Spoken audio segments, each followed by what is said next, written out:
You are standing on a bridge over Owl Creek, a noose around your neck. You have but a few seconds left to live, a few seconds left to plan your escape.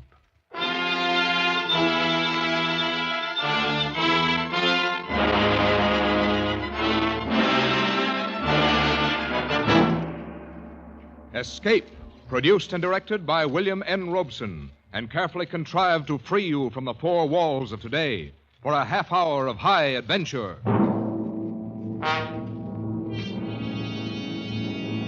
Tonight, we escape to the war between the states and a muddy stream in Alabama, as we recall one of the great short stories in American literature, An Occurrence at Owl Creek Bridge by Ambrose Bierce.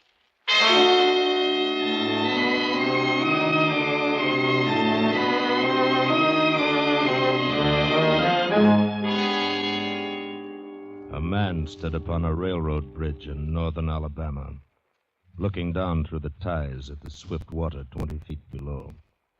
The man's hands were behind his back, the wrist bound with a cord. A rope closely encircled his neck.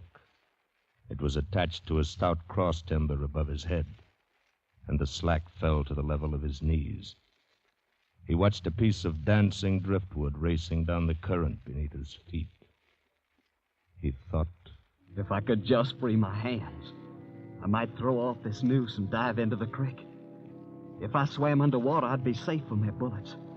If my wind held out, I could make the southern bank, take to the woods, and get away home. Peyton Farquhar, Alabama planter, stood at the end of a plank. A captain of the Union Army and a sergeant stood at the other end. When they stepped aside, the plank would tip upward, and Peyton Farquhar, Confederate spy, would slip between the ties to hang above the muddy water of Owl Creek until dead.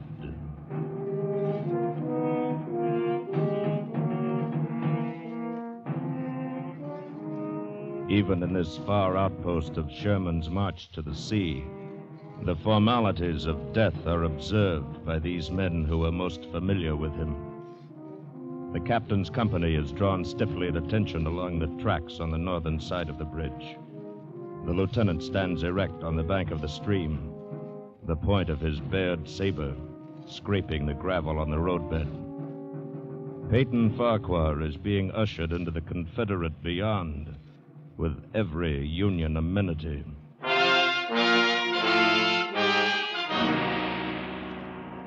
The captain stands aside. Now only the weight of the bulky sergeant counterbalances Peyton Farquhar at the end of his thin board. They say that this is a moment when all the past events of your life tumble into your memory. But how could anyone know? Who has come back from the dead to tell what dying is like? I don't recall any childhood memories now. The past does not engulf me in this naked moment. I'm only aware of what's here, now. Those Yankees lined up on the bank. His captain's tired eyes. That turkey buzzard circling up there, waiting for me. And that noise. That beating, driving sound like a distant engine. A pump. The roll of thunder on a summer evening. Coming closer. Getting louder. Choking me.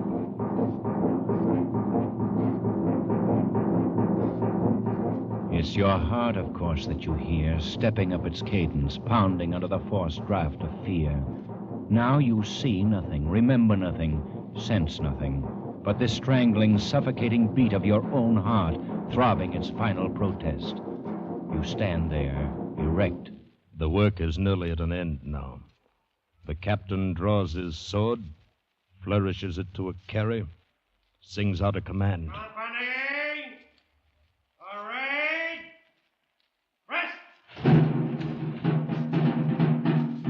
The men on the bank smartly spread their legs, thrust hands forward over the rifle barrels. The sergeant on the end of the plank takes one step to the left. The plank tips forward.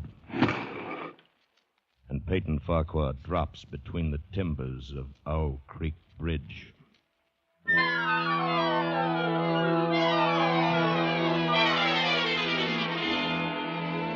It takes longer to tell it. As you drop downward, you lose consciousness. You are as one already dead. Then you awaken sharply in pain to feel, not to think, just to feel. The cutting pressure on your throat, the agonies of pulsating fire shooting from your neck downward. To feel the fullness, the congestion, the head bursting with suffocation. Distantly, beyond, outside of yourself, you hear a splash. Remotely, you sense cool, wet, green darkness. The rope has broken. You have fallen into the stream.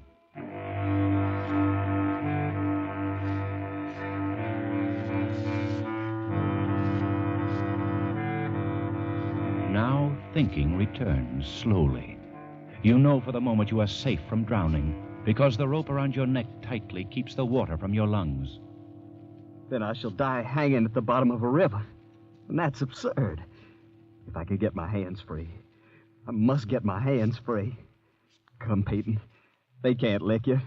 Try again. Once more. Good boy, the rope's given. Again. Try once more. That does it, my boy. Now, the rope around your neck. You must breathe when you come to the surface. You must breathe quickly. For if they haven't hanged you and they fail to drown you, you can't let them shoot you. Loosen that rope around your neck. You must get it loose. Now.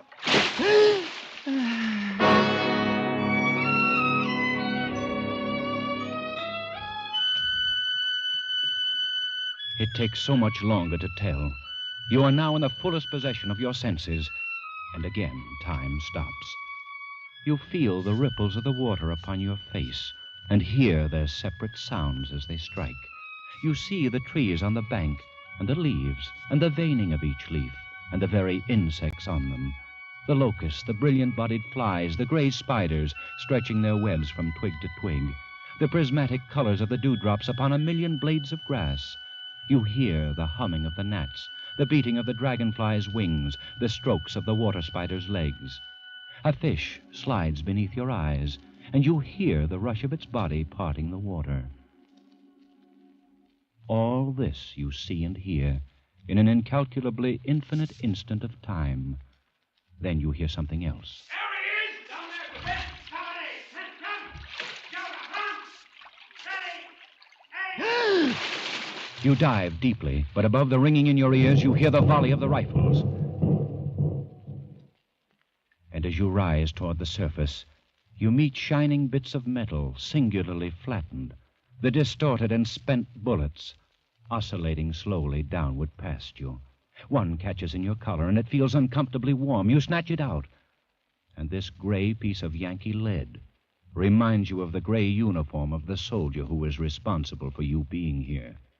You recall that it was only night before last when the soldier had ridden up the driveway as you and your wife sat under the magnolia trees in the cool twilight. Good evening, sir. Good evening, Corporal. Wonder if I might trouble you for a glass of water, sir. Why, of course, Don't disturb yourself, Peyton. I'll go fetch it. You're most kind, ma'am.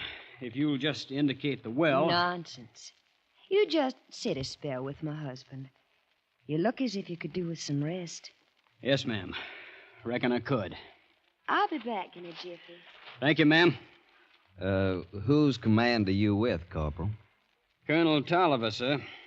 13th, North Carolina. We get so little news down here. How are things going at the front? Not good, sir. The Yankees are getting ready for another advance. They're repairing the railroad. Got it in shape almost to Owl Creek Bridge. And they got an outpost there. Once they can run the trains beyond the bridge, there's nothing to stop them between here and Atlanta. Then why hasn't the bridge been destroyed? The military couldn't get near it. A civilian might. Owl Creek Bridge. That's not far from here, is it? Less than 20 miles. You say they have an outpost there. On which side? T'other side.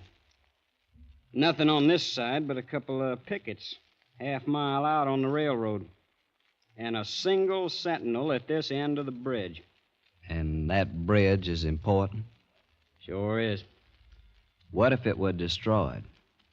Hold up the Yankees for several weeks. Suppose a man, a civilian like myself, should elude the picket post and get the better of the sentinel. What could he accomplish? Well, I was there a week ago, just before we had to pull out. There's a heap of driftwood come down in last winter's flood and caught on the trestle at this end. Looked mighty dry and tendery to me. I see. A fellow with enough gumption might get through and set fire to it. It ought to burn like tow. Yes, it should. Of course, a fellow'd have to have plenty of gumption. The Union commander's promised to hang any civilian caught fooling around the railroad. Here's your water, Corporal. Right out of the spring house. Thank you kindly, ma'am. My, it's cool and nice. And here's a smidgen of cornbread. I thought you might be hungry. I'm mighty grateful, ma'am. It's ladies like you that keeps the South together and fighting these days. My, what a nice It compliment. certainly is. Well, I reckon I better hit the leather. I got a lot of riding ahead of me tonight. Good luck to you, Corporal, and thank you for the information. You'd be taking a chance, sir, but you couldn't do a greater service for your country. I'll remember that, Corporal. Goodbye, ma'am. Goodbye, Corporal. Goodbye, sir. Many thanks. Goodbye. Peyton, what was he talking about? What, my dear? The corporal. What did he mean by service to your country and taking a chance? Oh, nothing. Peyton, tell me. It was nothing, really, my dear. Peyton Farquhar, if you're fixing to take any chances for our country, I want to know about it. Now, you just speak your piece. There's nothing to say except I'll be going away for a day or two on a little trip. Is it dangerous, Peyton? Not very. You'll be back. Yes, my dear. I promise you, I'll be back.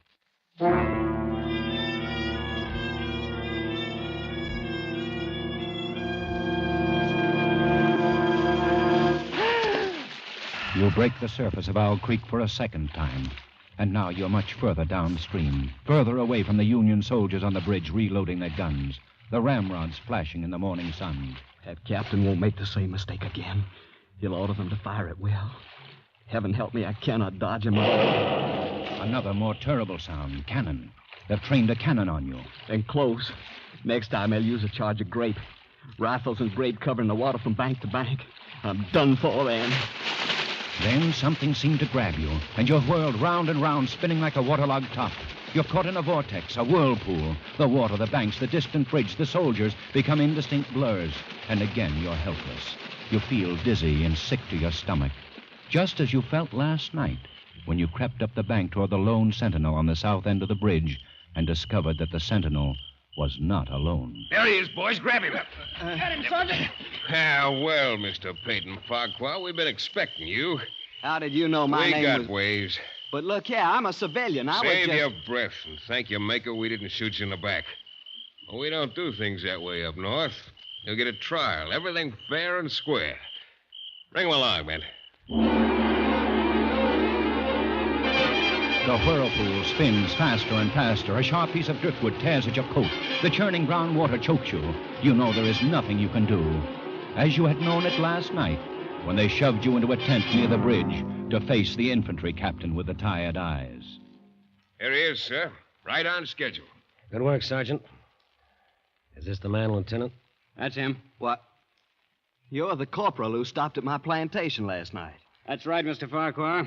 But I'm not with the 13th North Carolina Volunteers. Mr. Farquhar, this is Lieutenant Saltonstall, intelligence officer, 5th Massachusetts Regulars. You've trapped me. You deliberately led me into a trap. I'm a civilian and a planter. Yes, and also a Southern patriot, caught in the act of espionage. You can't prove it. We don't have to. This is the most despicable, the most...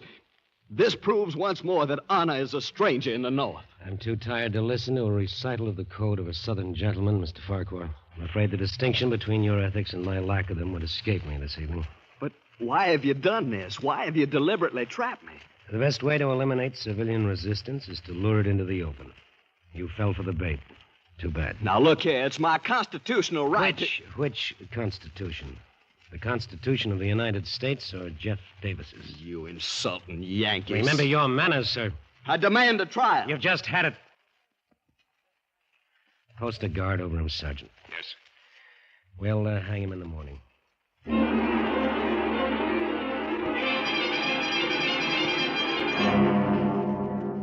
Something tears at your face, scratching, and you realize that the whirling has stopped. You open your eyes.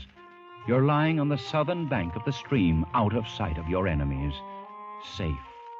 The gravel which has scratched your cheek now seems soft as new-picked cotton. The forest around you is a garden of luscious beauty, reeking with the heavy perfume of freedom. Even the whiz and rattle of the final charge of grape screaming through the treetops seems a benediction from the baffled cannoneer. You leap to your feet and run into the woods, south, towards home.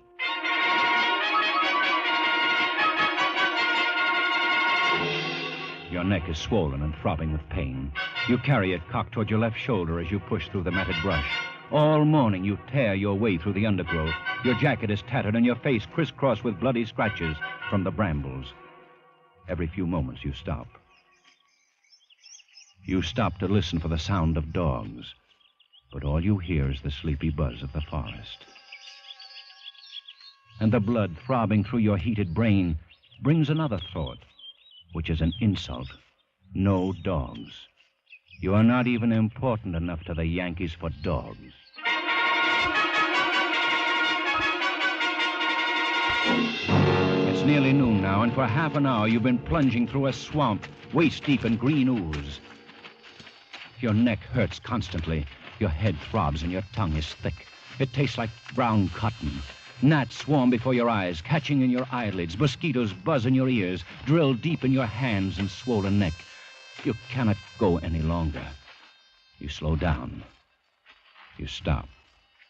You reach toward a palmetto root for support, and it slithers from your grasp and slides softly into the water. Water moccasin. Fear finds you at last. Terror, which stood aloof when you fled the executioner's bullets, now embraces you with clammy unction. A water moccasin, the deadly cottonmouth. Now each branch and root seems to writhe under your glance. The swamp is undulating with certain death.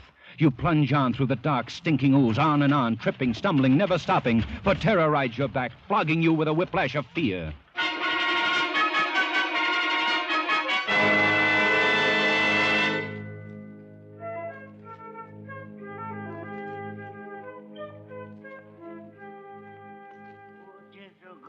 Master Peyton, fiddles a fiddle and jig time. You just drink this here yop tea, Master Peyton. Thank you. Thank you. Jethro. Yes, sir, Master Peyton. What are you doing here? I live here. You live... Where am I? What happened? I was paddling my dugout home through the swamp with a mess of catfish. I sees you lying out there on the bank in front of my cabin. Jethro, I heard... I thought you were dead. Of course you thought Jethro was dead. You knew he had consumption when you sold him. You knew he couldn't last long, and he wasn't earning his keep. His wife and his daughter had carried on some at first, but after a while they calmed down. And last you'd heard, Jethro was dead. You thought I was dead, Master Peyton? Why, sir, don't you know what's happened to me? I'm free. I'm free at last. So... news travels fast. Even in the middle of this backwoods swamp, this lonely black has heard of Abe Lincoln's traitorous Emancipation Proclamation. And they believe it with the faith of children. Yes, sir, I'm free. I expect pretty soon my woman, my little gal, come along and join me. Yes, of course they will, Jethro. Hi, is they, Master Peyton? Is they well? Yes, indeed, they're both fine. Your daughter's growing into a young beauty. Miss Farquhar's brought her into the kitchen, beginning to train her for the house. Well, what do you think of that? And my woman, she still sing as pretty? Yes, Jethro. Sundays at meeting time, we can hear all the way up to the big house. That woman's voice is prettier than all the angels. Jethro, I don't know how to say this, but I really was sorry about having to sell you. But there wasn't anything else. I understand, Master Peyton. Don't pay it no mind. I done forgive you long ago. Yeah, I have. Sure. Don't the Lord tell us to forgive those who trespass against us? Don't the Lord promise us we shall be free? Don't you worry none about my spade. Here now, quiet that spot. Quiet, Chigga, quiet you. Must have heard Razorback in the brush. No, sirree. Look, Moss Peyton. There's a horse coming down the road. A horse? Look there. Soldier. One of our soldiers, Corporal, look like. Jethro, you got to hide me. Why's I got to hide you, Moss Peyton? Don't ask so many questions, you insolent... Moss Peyton. You forget, I'm free now. Well, then, as an old friend of mine, please don't ask any questions. Just hide me. Don't tell that soldier anything. Well, sure. I reckon I can do that for an old friend, Moss Peyton. Here. You get down on this here bed. That's it. Put the covers over the side. There you are. Snug as a tick in a rabbit's ear. Remember, don't tell him anything. Have you come this far just to be turned in by a wool-gathering black who talks crazy? If Jethro knew this gray-clad corporal was really a Union lieutenant, he'd guarantee his freedom by turning you in. Even so, he bears you a big enough grudge to turn you in anyway. Unless, of course, he's planning to dispose of you himself. Yes, that's it. That's why he talks so silly about the Lord and forgiveness. He's going to do you in himself. Well, if you run into him, don't tell him I was looking for him. Yes, sir. I'll remember not telling. Just keep minding your own business, Uncle. You live longer. Get up there. Yes, sir. I sure will. You can come out now, Moss Peyton. I declare, I don't understand none of this. You says not tell him you're here. He says not tell you he's been here. What's this all about, Moss Peyton? Oh, it's nothing, Jethro. Nothing. I owe the man some money. I'm not ready to pay it yet. Oh, I see. I wouldn't know about that. Money's something never bothered me like it bothers some. Money and me's always been strangers. What's he mean by that? Money's never bothered me like it's bothered some. What's he picking up that knife for? Jethro, what are you going to do with that knife? Oh, I was just fixing to slit up some of them catfish you got in the dugout. Look like you could do with a little food, Moss Peyton. Oh, no, thank you, Jethro. I really got to be on my way. I want to get home by sundown if I can. Sure wouldn't be no bother to cut up a couple of calves. No, thank you, old friend. If you'll just tell me which way I should go to get home. Huh? Well, I don't rightly know, Moss Peyton. I reckon from the way the sun's reclining, be down the road that way. Quite a tolerable piece. Yeah, that should be about right. I never been back, you know. I never tried to go back since I've been free. Yes, I know. But I reckon it won't be long till my woman, my little gal, comes here to me. Of course. If you get back, Master Peyton, if when you see him, you tell him I'm here waiting for him, you hear? Yeah, I'll do that, Jethro. I'll do that. You get away from there fast, the shells of the road crunching under your muddy boots. That grinning savage standing in the doorway of the shack, the knife in his hands. And each moment until the road bends and cuts off the cabin from view, you fear he'll come after you, the knife poised to plunge in your back, to pay you for the thrust you gave him when you sent him away to die. But he's still standing, grinning foolishly and waving as you turn the bend. Now you feel safe, but only for a moment. Then you hear a sound. The sound of a horse. It must be the corporal in gray from the 5th Massachusetts Regulars. He's coming back down the road, searching for you, hounding you, coming to take you back to Owl Creek Bridge, back to a rope that won't break under your weight. You walk faster and faster, and always the sound is there, growing louder and louder. And you run as fast as you can down the shell road, which stretches clear to the horizon between the green walls of scrubby pines. How long have you been running down this endless road? It's dark now. Is it night? Or has the blood trapped in your head by the suffocating rope at last burst into your congested eyeballs and blinded you? Will it next pour from your swollen and bruised neck into your brain, stopping all sensation, instantly bringing to a welcome end this day of agony and flight?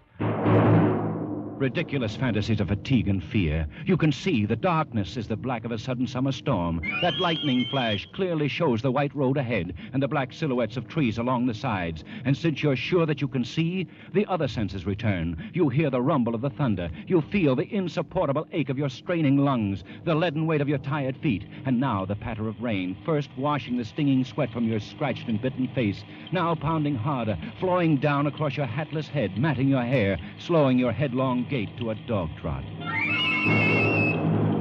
Another flash of lightning directly overhead. For an instant, you see the soldiers of Owl Creek Bridge standing at the side of the road, rifles leveled, their eyes boring down the sights, aiming at your heart. Again, you're running, and the rain has turned to hail. Pellets as big as hominy beat down on you, pound your swollen, bruised neck, hammer at your countless cuts. Again, the lightning. And on the other side of the road, the gray-clad corporal sits astride his horse waiting for you. No! No, you can't get me now! No! This bolt of lightning strikes a tree ahead of you, and in the white blinding light stands Jethro, black and grinning, knife raised in the air. No! No, Jethro! Forgive me! Forgive me! He's gone. And now you see dangling from each tree along the road a noose swinging in the wind. Wherever you turn, wherever you look, a noose waiting for you. A noose which wriggles like a water moccasin.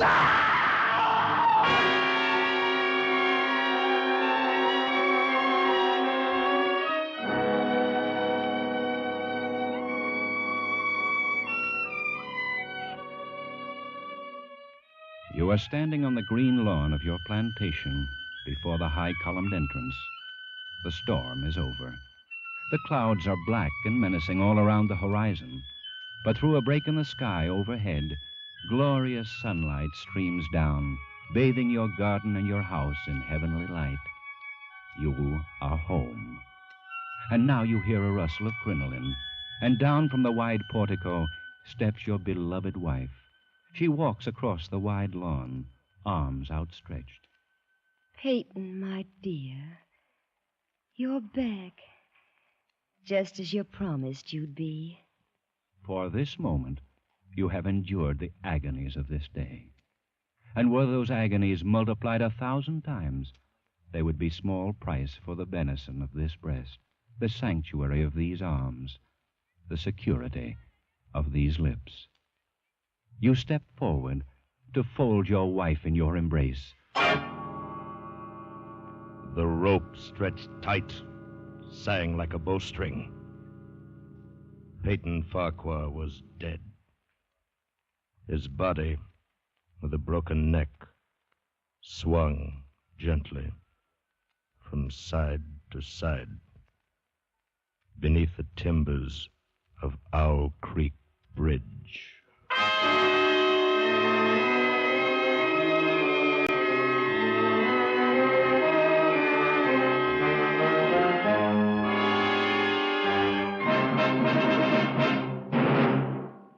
Escape is produced and directed by William N. Robeson, and tonight brought you An Occurrence at Owl Creek Bridge by Ambrose Bierce in a radio adaptation written by Mr. Robeson.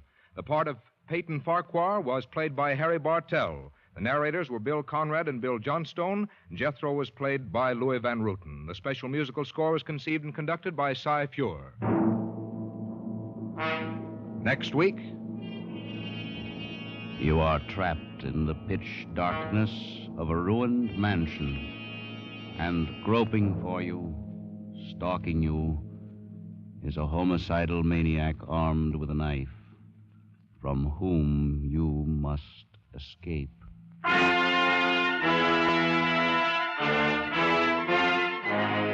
next week, we escape with Joseph Hergesheimer's gripping story, Wild Oranges. Good night, then, until this same time next week, when we again offer you Escape. This is CBS, the Columbia Broadcasting System.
Stay tuned for Nero Wolfe, who follows transcribed in 30 seconds.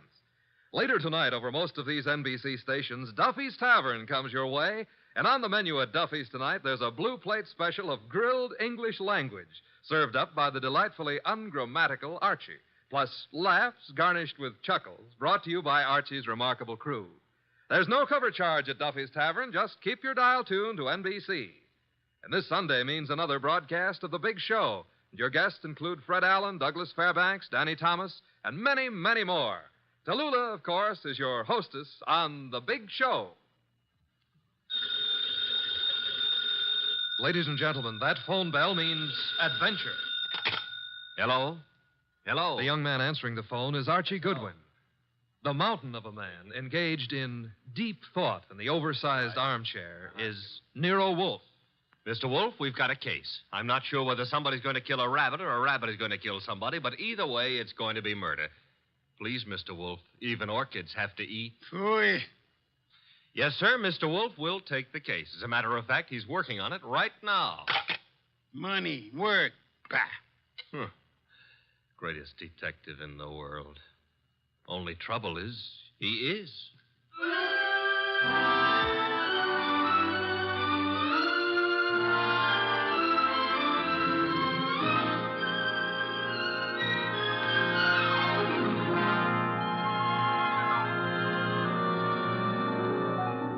Yes, ladies and gentlemen, Archie is right.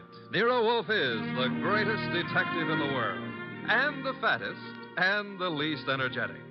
Nero Wolfe, created by Rex Stout, and brought to you over this NBC network in a new series of adventures by Mr. Sidney Greenstreet.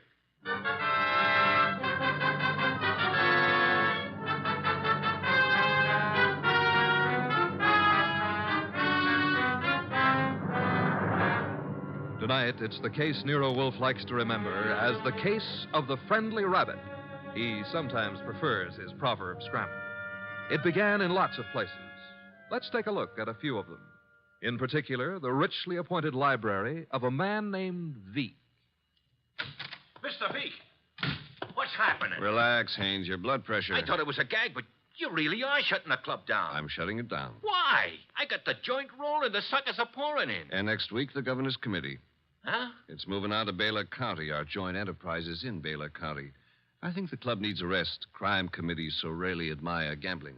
Oh, that's different. So it is. The club needs a rest. You need a vacation. Florida, perhaps? I don't like Florida. Pick any place you like, just so long as you get out of reach of a subpoena. The heat's on, huh, boss? You've just coined a phrase that may very well catch on. Get out and stay out of the state until I send for you. Okay, Mr. Veek. Sure, Mr. Veek. Marshal? Yeah? That about covers us in Baylor, am I right? You're right. The dear governor's dear committee will be sorely disappointed. However, I doubt it'll give up quite so soon. I wouldn't think so. Therefore, have the truck driver deliver another shipment of carrots to the rabbit farm. Eh, Marshal? Okay, boss.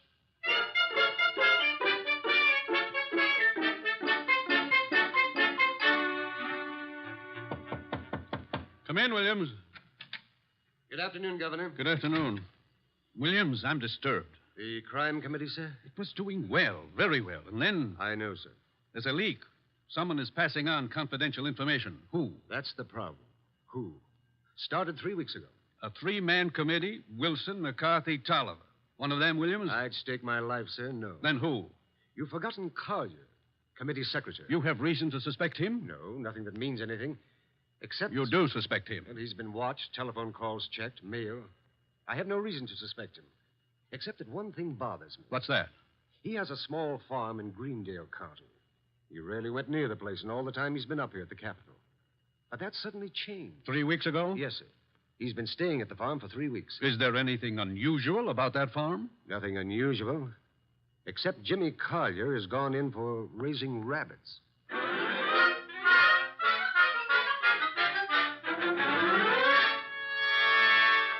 Jimmy, Who is...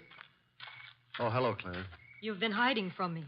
I've been out here with the rabbits. Jimmy, what's wrong? With what? You. There's nothing... You're lying. We grew up together, remember? We live next to each other, Jimmy.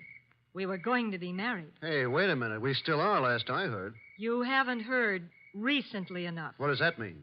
It means we're not getting married. But, You've Clara... been avoiding me, and you've been getting money, lots of money from someplace. And in a shady way, I feel. All right, you know. So what? I've been concerned about your sudden devotion to these rabbits and the kind of men you've been seeing. What do you mean? Like the one up at the house now, waiting for you. Oh, there's somebody waiting? That's why I came down here after you. I'd better get up there. He's a crook, Jimmy. Look, All right. I sort of got myself in a mess. I needed money, but it's over, Claire. No more. Are you sure? Of course I'm sure. I wish I could believe you. For your own sake. But I feel I can't. Not anymore.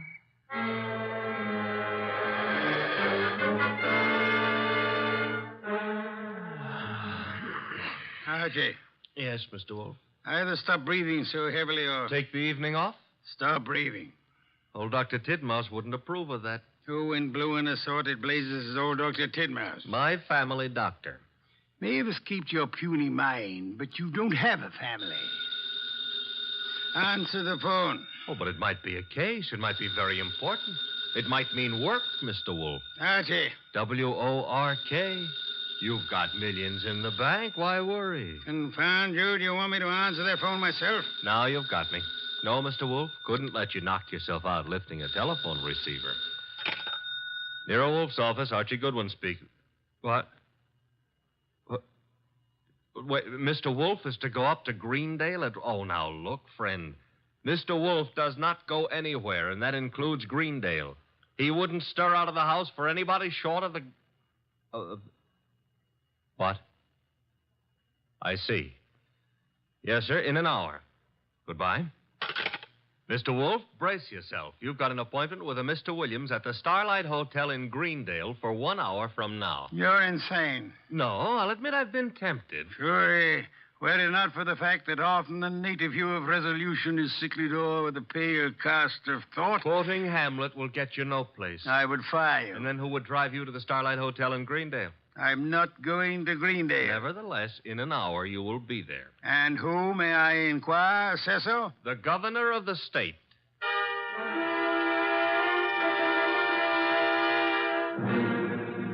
Is that all, Mr. Williams? That, Mr. Wolf, is all anyone knows about the situation. Except the guilty man, of course. An admirably clear summary, Mr. Williams. Obviously, our meeting here at the hotel was necessary. I couldn't be seen entering your house, nor would it have been advisable for you to visit the governor. I can appreciate that. You're quite sure I need pay no attention to anyone on the committee except James Collier? Quite sure. Police surveillance of Collier is deemed unwise.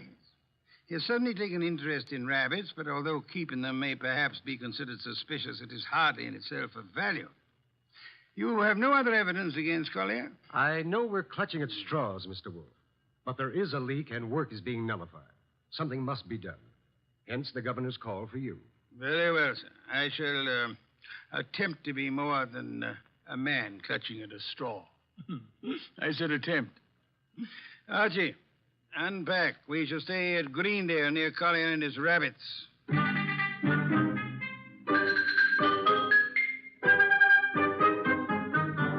Mr. Wolf? Mr. Wolf? Oh, naturally, I know that shutting your eyes and pushing your lips in and out indicates you're thinking feverishly, but there's nothing for you to think about. Three. Oh, I accept your correction. What are you thinking about? Hotel beds. They're notoriously flimsy. Oh, you gave up on the case so soon. Fiddlesticks. I already know exactly what role the rabbits play in our problem. Therefore... We're going to drive out to Collier's farm? You are. While you test the hotel beds, fine. It'll be necessary for you to spend the night at Collier's place. You'll drive out there and pretend you've lost a cylinder or something. Oh, a lost cylinder. Oh, fine. Confound you, Archie. You can invent something plausible as a pretext, and if you are properly charming, Mr. Collier will, I hope, invite you to stay the night. And during the night I sleep, happily breathing the fresh country air. Trust not. Okay, Mr. Wolf, I accept the assignment. I will learn all I can from Mr. Collier's rabbits. Incidentally, remember the play Harvey? I do? Why? Harvey was an invisible rabbit, a figment of a man's imagination. I hope this rabbit venture is more tangible, Mr. Wolf. It is, Mr. Goodwin. Will you desist and depart? Okay. Oh, if anyone calls, just say I've gone out to Greendale to cross-examine a rabbit. Archie. I think you're going to be quite surprised. Yes.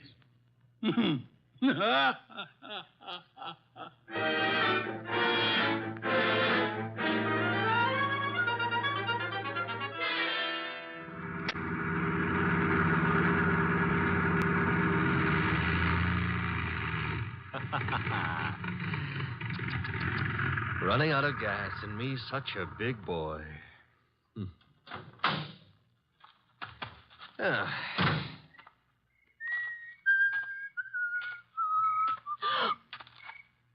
Hello.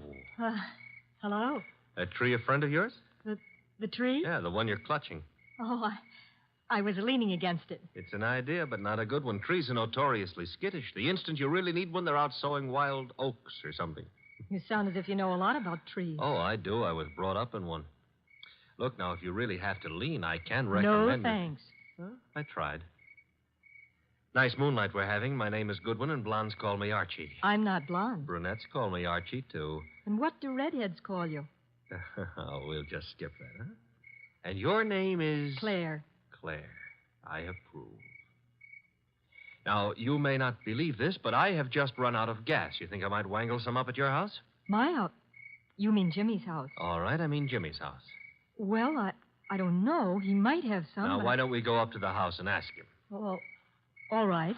Mm-hmm. Jimmy who? Collier. Uh-huh. I like to be formal when I'm borrowing gas. Would you mind waving your left hand in front of my nose? Waving, Mike? Yes, just try it. Don't worry. I won't bite it. All right. I did. And very gracefully, too. No ring on the third finger. You're not Mrs. Collier. There isn't any Mrs. Collier. Are you applying for the position? Mr. Goodwin, Now, remember what I confided in you about brunettes. All right. Archie, you're a little rapid. Maybe. But I always remember what old Dr. Titmouse said. What did he say? Gather ye rosebuds while ye may. Old time is still a-flying. Robert Herrick wrote that. He did? Dr. Titmouse is a liar. How much farther is this house? Well, it's just beyond those trees. What? There was something ran across the path. It brushed my legs. It frightened me so. Must have been a rabbit. I guess it was. Oh, I'm sorry. That was silly of me. Oh. Don't worry about it. Also, you will have noticed how much more satisfactory I am than a tree. We're clutching at moments of stress, I mean. Archie. Mm-hmm. But you better let go now. What And we'll get on to the house. See, I don't need a haircut, and you're not the right type for Delilah anyway. You mean something by that. Something nasty. Well, that depends. What I meant is you've already signaled whoever you're supposed to signal. Nothing frightened you back there. Why? That scream had a lot of carrying power. Oh, that's the house, huh? Looks peaceful enough. Archie, Who were you supposed to warn if anyone came up the path to the house? For no one. Something did frighten me. Honey, I've been lied to by experts, and you're not one. Ah. Think I ought to knock? No, we don't think I ought to knock. Dark inside, except for a handful of moonlight filtering in through the windows. Kind of early for Collier to turn in, isn't it? I wouldn't know. Let's go find out. Now, relax. Grandpa's making with the chimes. Time is... 10 o'clock. Oh, it's getting late. Come on. This would be the living room. Filled with early American furniture. The early Americans would be pleased. Nothing here. What's that door lead to? I don't know. Or won't tell? Smaller room. Dark as...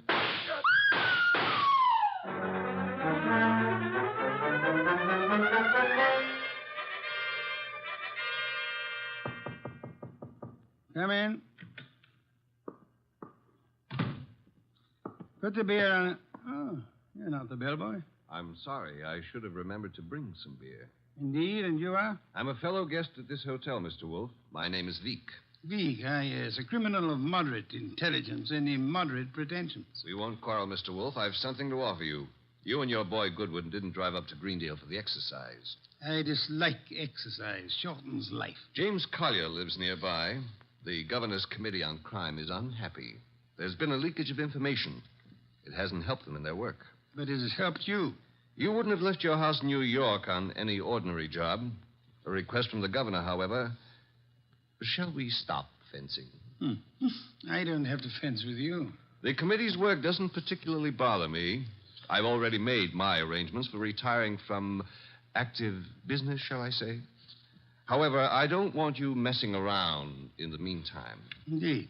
In your effort to discover how the committee's information leaked out, you might also discover a number of things about me that I prefer to remain undiscovered. No one has employed me to do anything about you, sir? Not directly, but indirectly you might have to. I want to insure myself against any such possibility. I want to make a deal with you. I'm ready to supply you with the name of the man responsible for the leak and papers proving his guilt. I have them here. In return for which you expect? A quick conclusion to your activities and your return to New York, leaving my name out of your reports. I'm neither a public official nor a philanthropist. I should do nothing about you unless it becomes necessary. You may remove your hand from your pocket. You wouldn't dare shoot me. Now then, the name of the man. James Collier. Proof of his guilt? These. A series of reports on the committee's meetings in Collier's handwriting. Thank you. Good night, sir. Good night. And I hope for your sake that we do not meet again. Phew. Archie, answer it. Oh. Hello? Mr. Wolf? Yes, Archie. I'm at the Collier place. Since it takes only 10 minutes to get there, may I congratulate you on your speed? I've been at the Collier place for nearly an hour. Doing what? Oh, meeting Claire for one thing, discussing Rosebuds. Your delay has been explained. Good night. And for another, I was being around when someone got murdered. Ah, you laid hands on the murderer? No, the room was dark. By the time I got Claire untangled from me and started looking for somebody with a gun, he'd left. I see. And the dead man, of course, is James Collier. No, sorry. Found it had to be. Who was he? Total stranger. Archie. I'm not being difficult. There was no identification on him. Strange. A description. Early 30s, height maybe 5'10", weight around 175 pounds. Blonde hair, blue eyes, a very natty dresser. Suit custom tailored with a built-in shoulder holster. Don Juan shirts. Manicured but very dirty fingernails. And he... Uh-oh. Company. The police? Mm-hmm. Very well, you tell them whatever you think proper, without mentioning the governor's committee, of course. You then bid them farewell and come to the hotel. Can't I say goodbye to Claire, too? You cannot. Confound you, Archie. Do you think I want to wait up all night?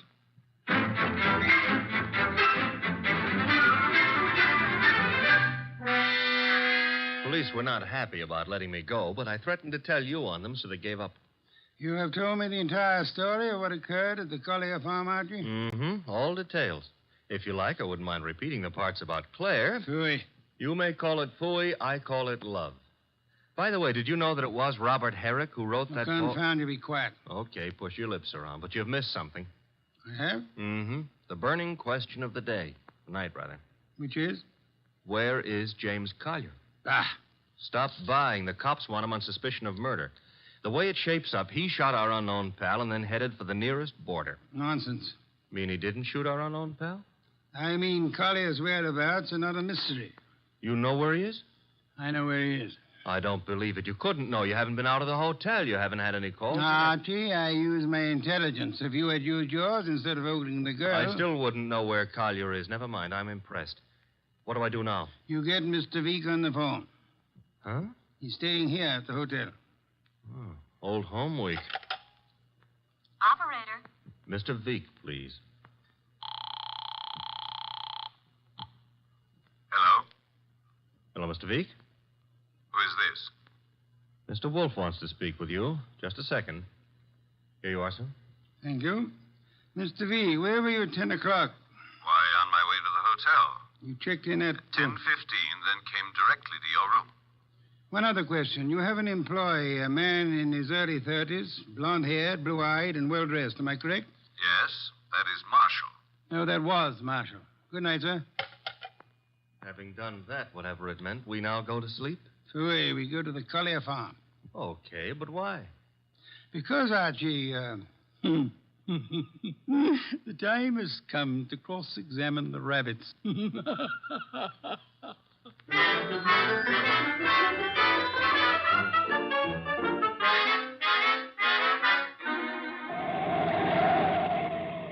Confound you, Archie. You're not driving a truck. Be careful. Truck drivers are careful. Also, they're courteous. Indeed. Furthermore, they will always stop to help a motorist in time of trouble.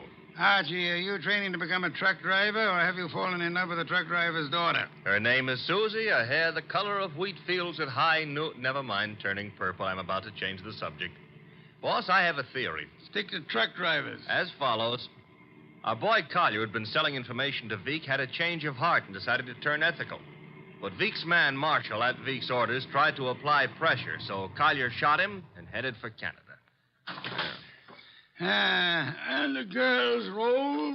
Was to brighten my life. Oh, you mean about her playing sentry? Well, she's in Veek's employ, too. Phooey. Don't like my theory. It's charming. It merely happens to be wrong. Merely happens to be... Why is it wrong? Because, Archie, if a dead man's dirty fingernails, Marshall's fingernails. Oh.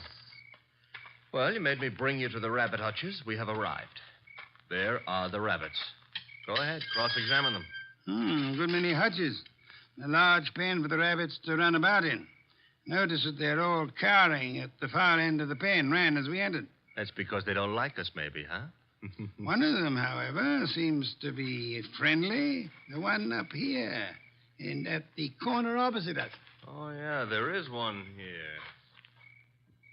He's not friendly, Mr. Wolf. Indeed? He's dead. Somebody stove in his skull. Interesting. What's interesting about a dead rabbit? He may be dead now, Archie, but he was friendly. Too friendly.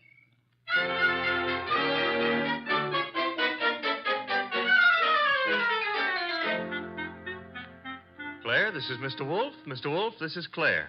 Claire, I'm Archie. Chair, Archie. A chair. Try this one.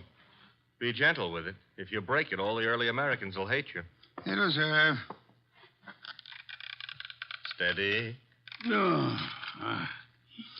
Well, now then. Mr. Wolf, I'm dreadfully tired. The police have... Are idiots. What? For example, do they know that you were posted as sentry outside this house in order to warn James Collier of any intrusion? Well, they don't... I wasn't. Do they know that James Collier and the dead man Marshall were quarreling? No. Do they know that James Collier had armed himself in preparation for this meeting with the gunman? That isn't true. It is true. I don't have to say anything. You've already said more than enough with your actions, my dear. What do you mean? According to Archie's report, and Archie is always meticulously accurate, when you and he opened the door of the room in which the murder took place, you screamed at the shots. Well, of course. Any girl would scream with... Then you clung to Archie with sufficient force and for sufficient length of time to prevent him from chasing the murderer. Why? Because you had seen and recognized the murderer as the man you loved. It was too dark to see anything. True. Therefore, you didn't have to see the man. You thought you already knew who the killer had to be. That's a lie. You're shielding James Collier, aren't you? I'll never admit any of it. Never. May not be necessary. Archie. Yes, Mr. Wolf? Get hold of that policeman outside and remember what happened to one particular rabbit. Well, look around for freshly dug earth.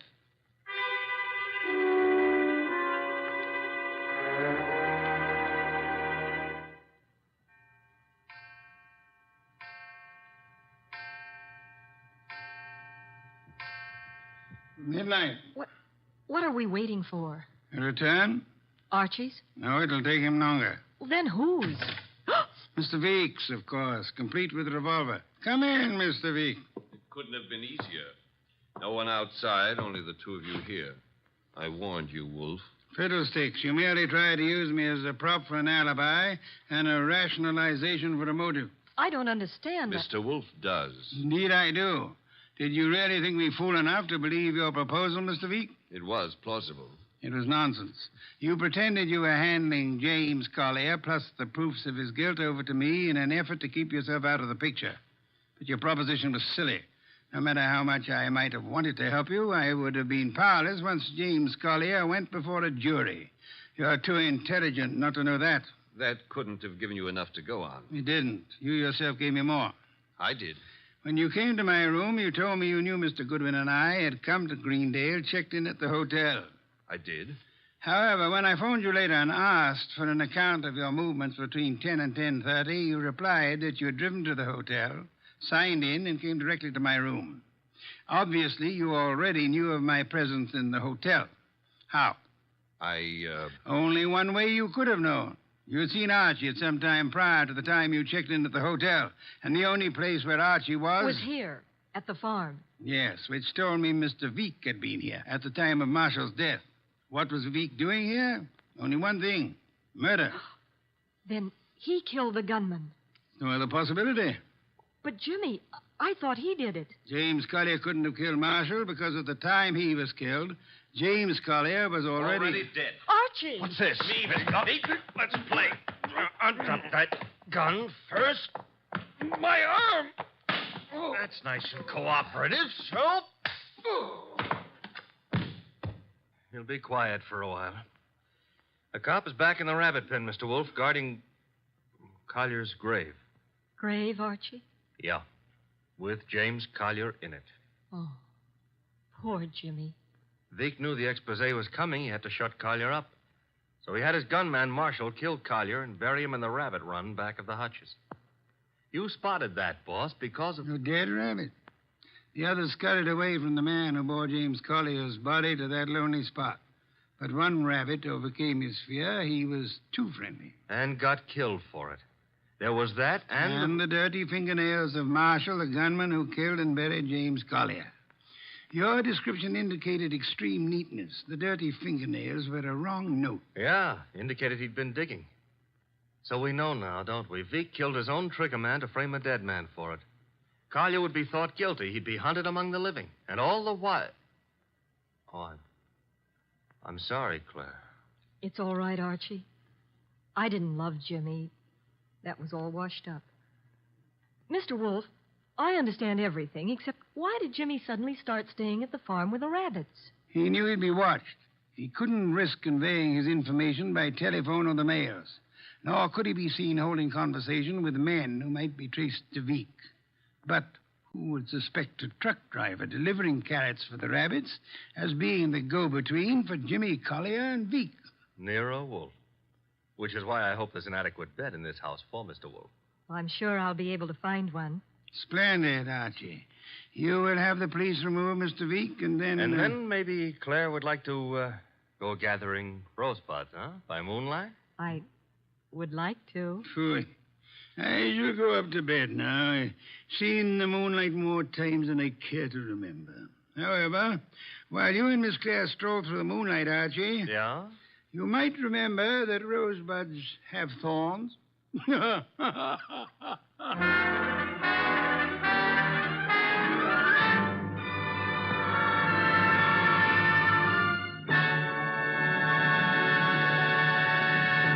You have been listening to The New Adventures of Nero Wolfe, starring Sidney Greenstreet.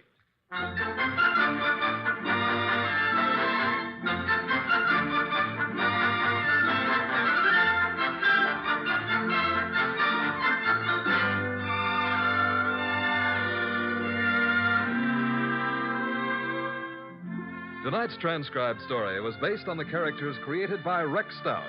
This is an Edwin Fadiman program, produced and directed by J. Donald Wilson. In the cast were Larry Dobkin as Archie Goodwin, and Martha Shaw, Hal Gerard, Herb Butterfield, Howard McNear, and Bill Johnstone. Next week at this same time, Nero Wolfe and Archie will bring you The Case of the Impolite Corpse. Don Stanley speaking.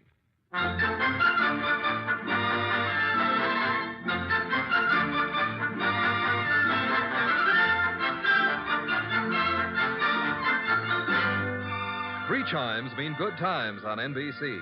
There's no cover charge at Duffy's Tavern. Just keep your dial on this NBC station this evening as Archie the Manager, played by Ed Gardner, and his remarkable friends serve up another blue plate special of grilled English language, fresh laughs and whimsy a la mode.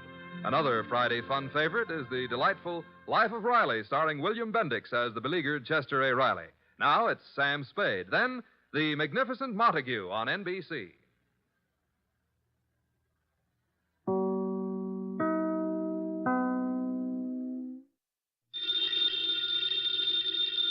Ladies and gentlemen, the ringing of that phone bell means mystery, adventure.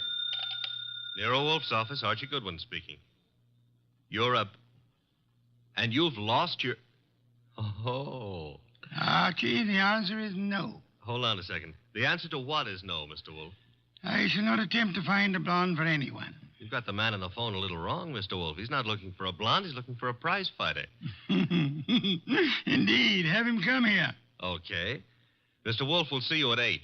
So long. I was all set to argue with you about taking the case. You gave in too fast. Nonsense. I'm fascinated by the thought of anyone misplacing a prize fighter. They're usually quite large, aren't they? They are. But what this guy is worried about is not only finding his boy, but finding him alive.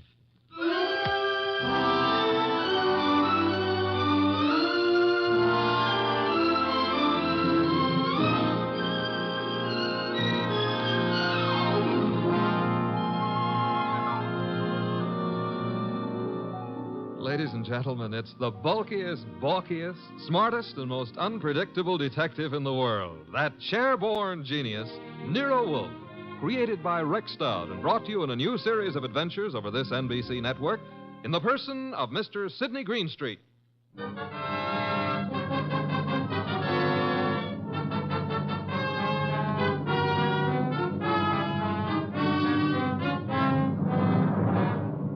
The case of the deadly sellout. That's what my boss, Nero Wolf, called it. And it almost meant curtains for the firm of Wolf and Goodwin.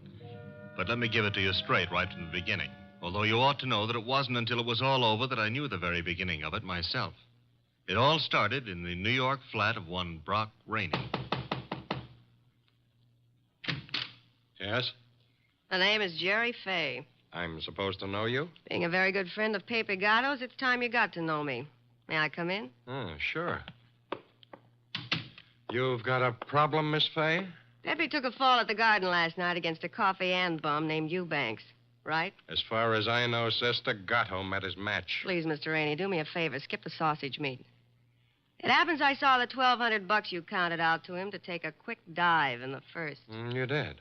How else would I know? Okay, then here's my wrist. Slap it, Miss Fay. I'm a bad bull. Now, look, who's kidding who? I don't care if Pepe makes himself a few deals on the side. I should worry whether he gives those meat eaters on the benches a run for the ducats. What's it to me? If you're not worried, Sugar Plum, then neither am I. Also, I'm a very busy man. Not too busy to pay off, I hope. Pay off? To who? To me. For what? For keeping it to myself that you collected $5,000 from the Eubanks crowd for getting Pepe to take that dive. Certain people might not like to hear it. Miss Fay. Yeah? Drop dead. I don't think we understand each other. Which is just as well. Now get out of here. There's something Go, else. bimbo. Okay, Mr. Rainey. Have it your way. I'll go find someone with a more sympathetic ear. Someone like Lawson. Arnold F. Lawson. So long. Wait. Where does Lawson come into this? You asking is stalling. Lawson dropped a sizable piece of change on last night's two-step. No. Close the door, Jerry. Oh, yeah. $25,000 to be exact. That's a lot of corn to lose because a cheap fight manager arranges a frame. At least Arnold Lawson might think so. Sit down. Who's tired? Look, Mr. Rainey, it goes very simply in only one way. Lawson at yet knows from nothing except that your boy Gatto lost the fight. He may suspect, but he don't know. And he really don't have to know. Glad to hear you say that. And I'll be glad to see the shade of 3,000 long green banknotes. How much? You heard me, $3,000. Get out. Okay, I'm going. To the next phone and call Lawson. Look, Jerry, give me time, huh? I haven't got that kind of dough right now. Tell it to Lawson. When he gets through with you, you won't need any kind of dough. You know, I've got Gatto set for a go with Mellish, the title contender. Gatto can take him. Please believe me, he's going to take him. So? So after what happened in the Eubanks fight, the odds on Gatto will be like a war debt. We can clean up. Listen, we can make Heel, I wouldn't trust you from 11:59 to midnight. Get it up. Now. I'll give you 6 hours. After that, Lawson. So long.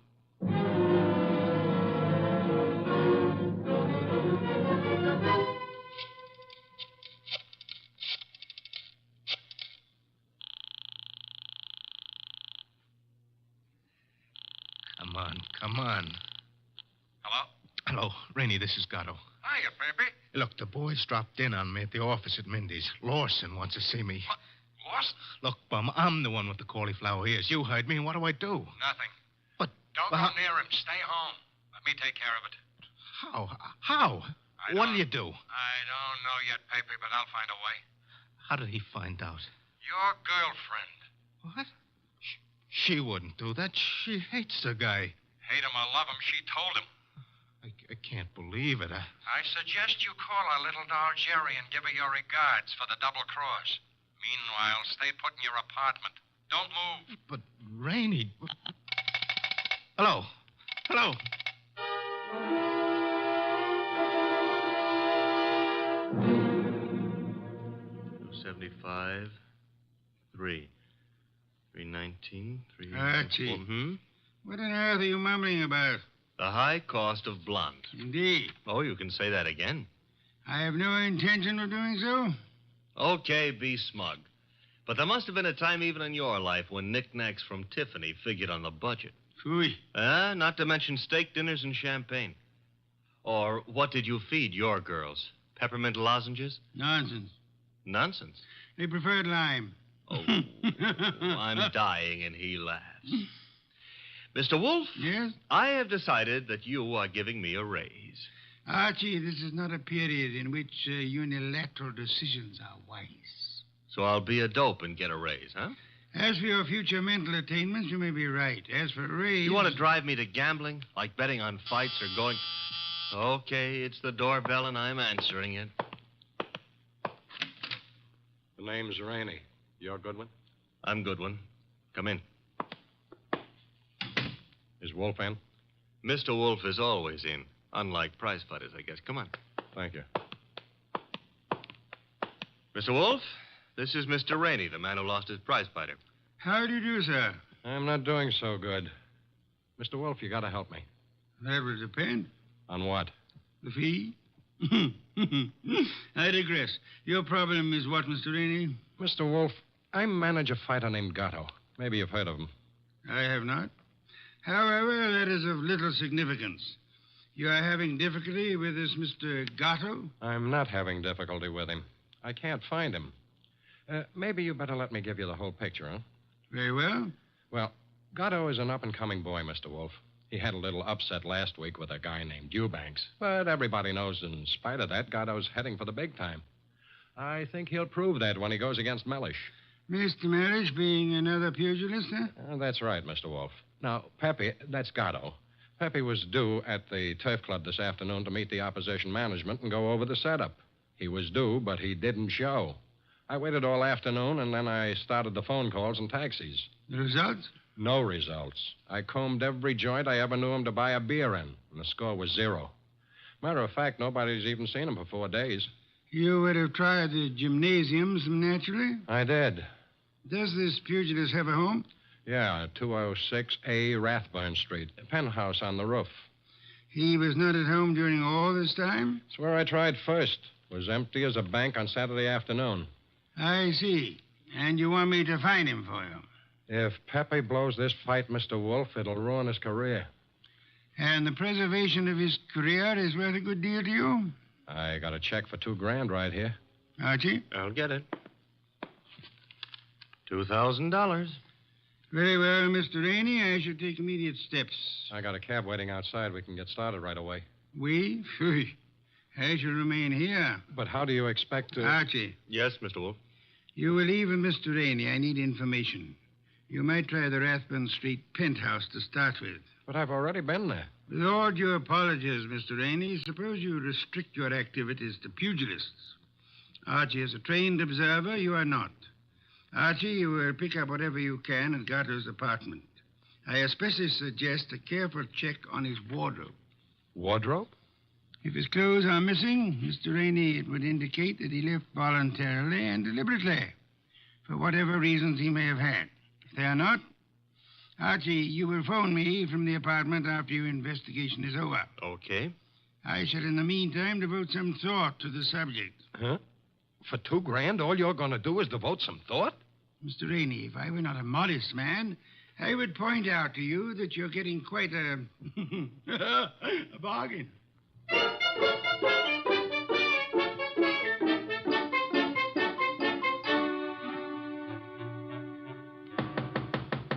Gatto?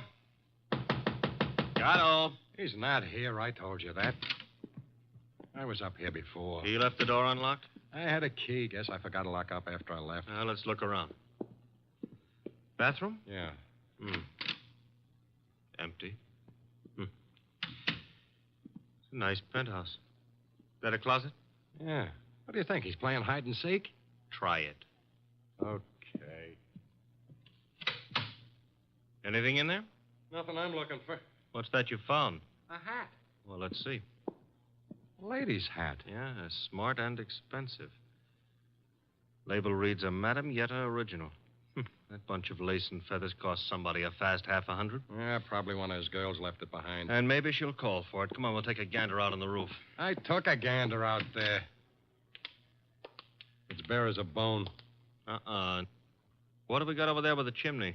Where? Over there. Just an old awning. Got blown down in the storm last month. Be right with you. What are you doing? Looking under it. Oh, brother. You found him? Yeah, we found him, chum. A little late. 2 holes in his dorsal development and dead as a clay pigeon. Yeah. Well, what have you got to say? Well, now at least the bookies will cancel all bets. We both save our dough. Yeah. I got a phone, Mr. Wolf.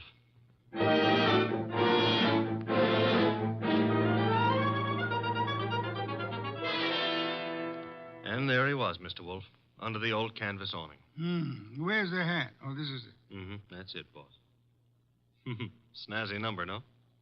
Where'd you find it? On the floor of the closet. You're right, Archie. Frothy little bit of millinery, caprice. Have you any idea whose it may be, Mr. Rainey? I wish I did. You have to find out. Well, how, boss? The hat is an original. See, the label under the band reads a Madame Yetta original. Tomorrow morning, Archie, you will interview Madame Yetta. Yes, boss. And discover in your inimitable fashion for whom she made this chapeau.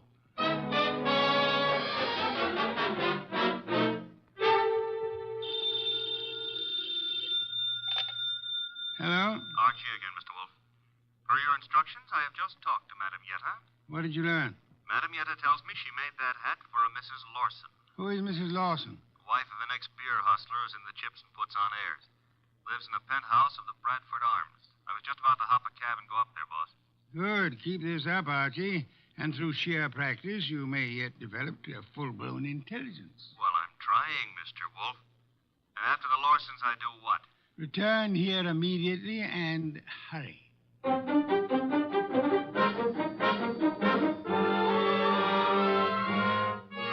do you do, Mr. Lawson?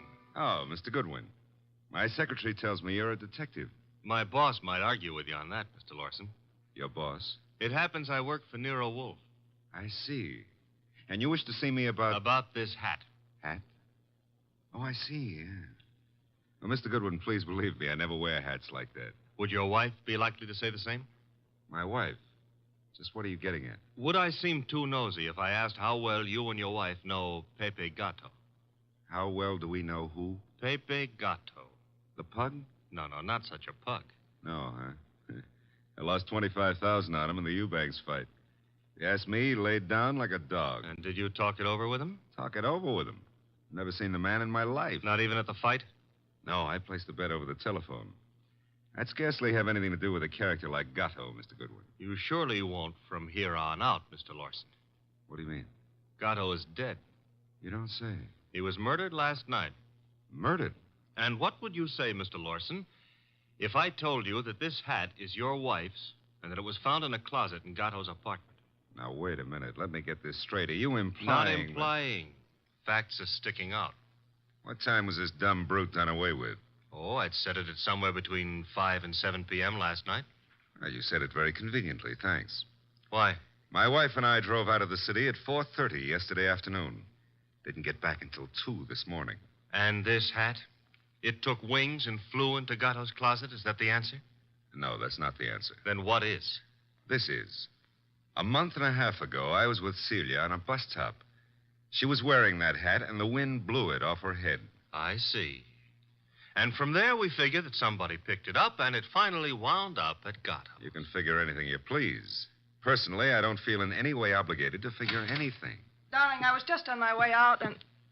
Oh, I'm sorry. I didn't realize you were busy. Yes, I am busy, Celia. Wait a minute. He's not all Run that along busy. now, dear. You'll be late. But I want to talk Run to you. along, Celia. Yes, darling. Sorry. I'll see you later. Beautiful. Really beautiful. I've always thought so, Goodwin. You, didn't give me much of a chance to talk to her, did you, Lawson? If I didn't, it's for your own good. My good? I don't get it. Celia's a sensitive person, and I won't have her bothered.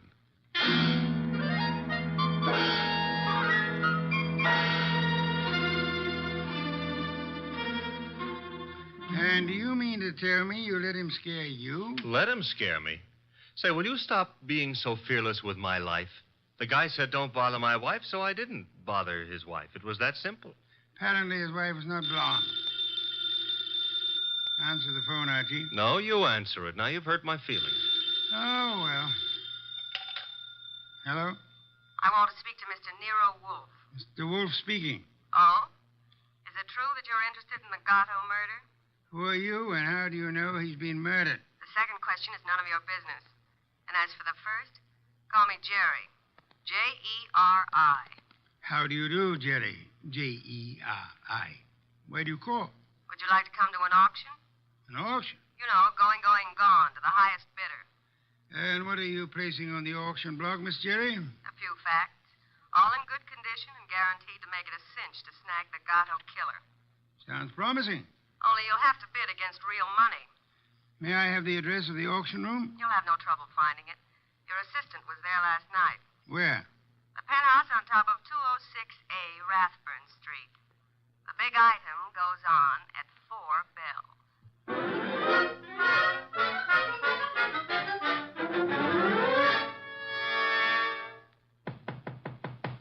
Yeah? Who is it? Man named Wolf sent me. Just a sec. You're Jerry, huh? I was expecting the man named Wolf. Unfortunately for me, honey, when he's expected, I usually show up. Come on in. You? See, I'm the legs of the combination. He's the brains. It makes a nice division of labor. I see. You came in plenty of time. On the nose is our custom. Where are the rest of the bidders? Any second now. Mm-hmm. How many besides me are coming? One. Small auction. But big action. How'd you happen to decide on this? I knew Gatto pretty good. And you were fond of him pretty good, huh? How did you guess? Well, you've got a key to this place of his, or you couldn't let yourself in. It adds, no? Gee, you should have been a detective. Just what I keep telling Mr. Wolf. Look, tell me, Jerry, darling, this other person who's coming to the auction, who? The killer? You don't say. You sure the killer isn't here already? Look, I didn't kill him. The story you would like me to believe is that you witnessed the killing, huh? Called the killer and Mr. Wolf and said, come on, kids, you can get me either to talk or shut up, depending on who pays the most. That it? Something like that. Mm-hmm. Okay, prove you know what you're talking about. Who is the killer? Is it Block Rainey? Should also have your head examined, pretty boy. I talk for dough and only for dough. Not that I'm mercenary or anything, but... Okay, tell me this. How come you saw the killer in the act? Simple. I was here with Gatto. Called me to come see him. While I was here, the shot came through the window there from the roof. You know something, sweetheart? What? I can't understand how a girl like you, a pretty nice girl under all that paint and powder and Broadway shellac, how you could do a thing like this. You were in love with Gatto. I know that. Everybody does. And still you're willing to keep your mouth shut if the killer pays enough. How come? What's the matter, honey? Did I hit a tender spot? I don't think you understand. Sure, I was in love with the goof. Then along comes this other dame. She's rich and beautiful, and she has everything to give him. Ooh, do I know her? Of course you do. She... Jerry. Oh. Jerry.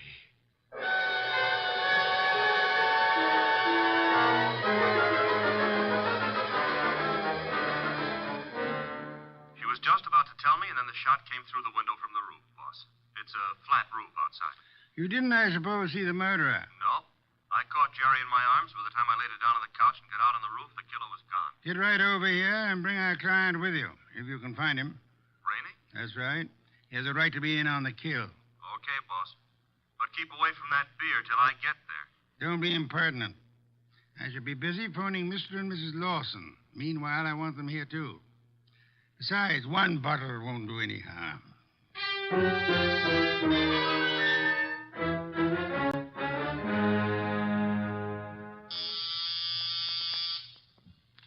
Ah, there they are. Let them in, Archie. You remain seated, Mr. Rainey. Okay, Mr. Wolf. Well, come in, Mr. Lawson. Come in. Mr. Wolf here? He's here. Nice of you to come. Anything to help the law. Ah, Mr. Lawson. Your wife didn't come. No, Mr. Wolf. She was out when you called. Sorry, I forgot to tell you. I left word with the butler, however. Mr. Lawson, about 20 minutes ago, a girl named Jerry Fay was killed. So? She was killed in your neighborhood, in a flat formerly occupied by one Pepe Gato. Well, where would that be?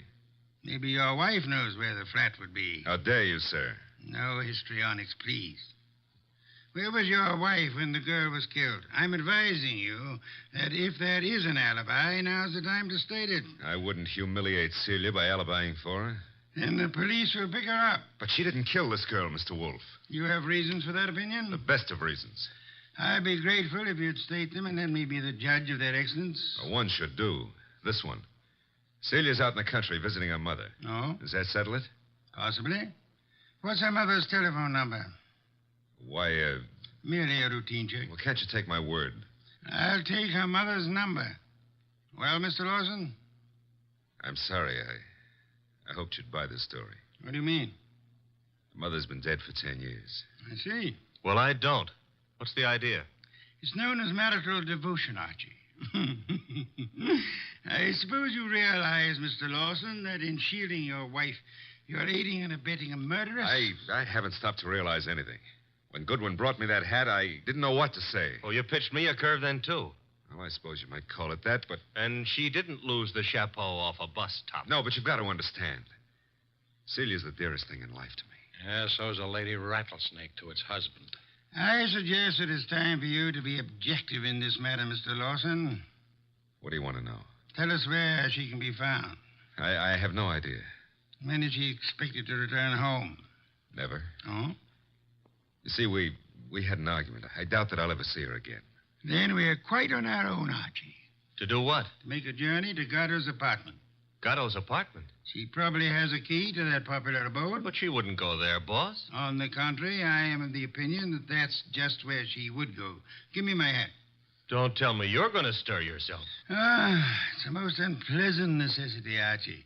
But the lady in question is dangerous and not at all hesitant about indiscriminate gunplay. Get out the car, Archie. We'll make the journey to Rathbun Street penthouse with the hope that Celia Lawson will show up in time to mourn her lost love. You want me to go along with you, too, Mr. Wolf? Yes, indeed, Mr. Rainey, I do.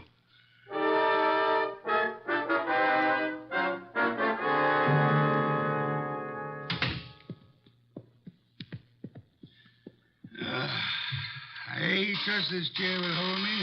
Should. Biggest chair in the house. Mr. Wolf. Yes, Mr. Rainey? Mr. Wolf, am I to understand that the way you have it figured is that Mrs. Lawson killed Gatto, and then to keep the girl from pinning the crime on her, she killed her, too? What's the matter, Mr. Rainey? Don't you think the theory holds water? Well, yes. I mean, of course it does. Thank you. On the other hand, there is room for doubt. I'm glad to hear you say that, Mr. Wolf. Would you mind explaining? I'll explain, Mr. Lawson. Mr. Goodwin was in this room when Jerry Fay was killed. Right, Archie? Right, boss. He ran as quickly as he could out onto the roof, but your wife was nowhere in evidence. What difference does that make? A good deal, I'd say. Wouldn't you, Archie? Yes, a detail like that would give a jury room for doubt. Oh, don't be a fool. How so, Rainey? Well, I was about to agree with Rainey. I mean on sheer logic. I'm afraid I miss your point, Mr. Lawson. Well, what if Goodwin didn't see her? That proves nothing. She fired the shots, and then she ran down the fire escape. What fire escape? The one a few feet beyond the chimney. Mr. Lawson. Yes? Who told you there was a fire escape there? Why, Yeah, who did? You can't see it from here, Lawson. Well, I just imagined there might be. Sensationally accurate imagination, Mr. Lawson. Allow me to congratulate you. I don't know what you have in mind. You have in mind to see your wife convicted of the murder of Pepe Gatto. and so punish them both for having dared to fall in love. I love Celia. I worship her. Yes, that's what you expected me to believe, hoping, meanwhile, that a hat would convict her. You worshipped her until she became fascinated by a young savage animal known as Pepe Gato. No. At that point, the worship shifted into reverse, and you went green with hate. Hate that drove you to climb that fire escape that you know so much about and shoot him in the back. You're dreaming. Jerry Fay saw you in the act, and when she was about to divulge your identity to Archie, you killed her too, meaning to hang her murder on your wife along with the other killing. That's a lie. Mr. Lawson, I didn't bring you here to apprehend your wife. There's really no reason why she should come here. I suggested this visit in the belief that you'd betray some guilty knowledge of the place and circumstances, as you have so obligingly just done. You're clever, aren't you? Monumentally. But a little hasty.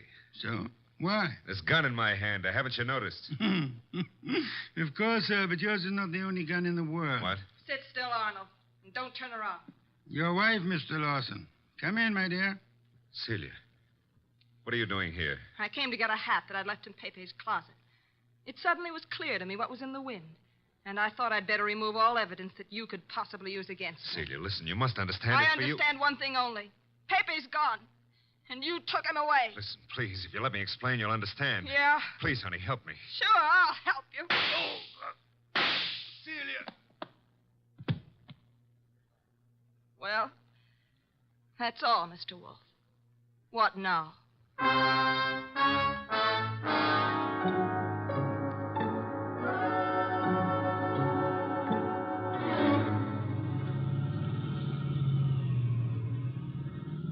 Archie, why is it when you drive it always gets so crowded outside? Will it go tough on her, boss? Why not? She killed a man in cold blood. Though she actually saved our lives while doing so. I hope that helps her at the trial. I hope so, Archie. After all, if she hadn't done what she did, what would have happened to the lobster bisque? What lobster bisque? The lobster bisque that Fritz is making for dinner. Hurry, Archie. It really can't be appreciated unless it's eaten hot.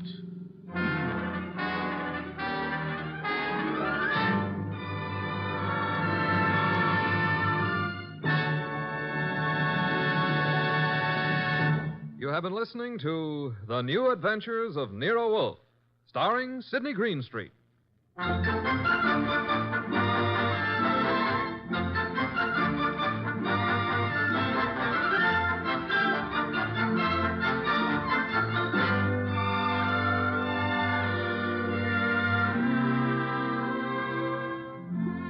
Tonight's transcribed story was based on the characters created by Rex Stout. This is an Edwin Fadiman program, produced and directed by J. Donald Wilson. In the cast were Larry Dobkin as Archie Goodwin, and Ann Diamond, Charlotte Lawrence, Gerald Moore, Don Diamond, and Eddie Fields. Next week at this same time, Nero Wolfe and Archie will bring you The Case of the Killer Card. Don Stanley speaking. 3 chimes mean good times on NBC. Saturday night is date night, and NBC has a lively lineup of music and fun to help your courting along. Tomorrow, Dennis Day brings you a melodic and mirthful 30 minutes, and then Judy Canova gets together with her gang for a sparkling session of mountain-style song and laughter, followed by singing MC Red Foley and his friends on that exciting parcel of Western tunes and mayhem Grand Ole Opry. Here's Sam Spade. 3 chimes mean good times on NBC.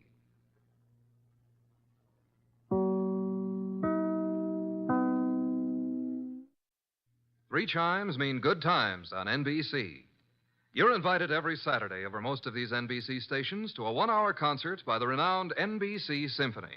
Tomorrow's symphony performance features Metropolitan Opera star Helen Trouble as guest soloist.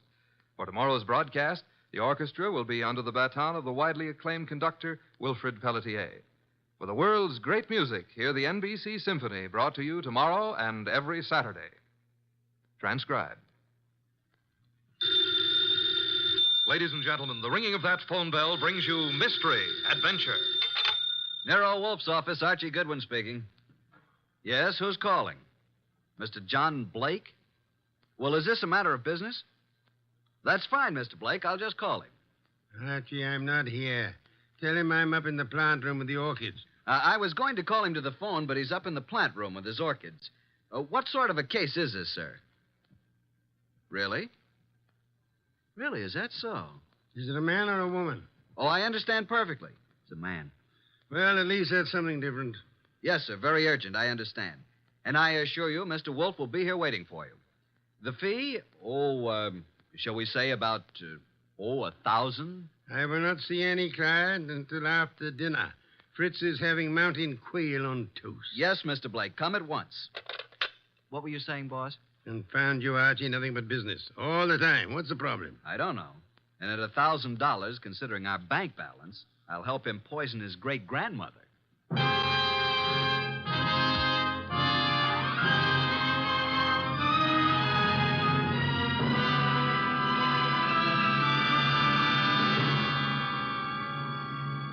Ladies and gentlemen, it's that renowned genius who is the bulkiest, balkiest, most ponderous, and most brilliant detective in the world.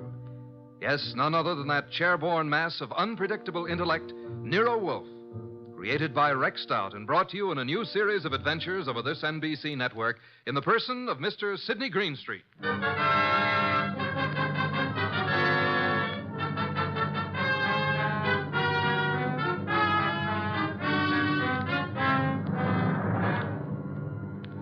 What we chose to refer to as the case of the hasty will began, of course, with an urgent phone call from the mysterious John Blake.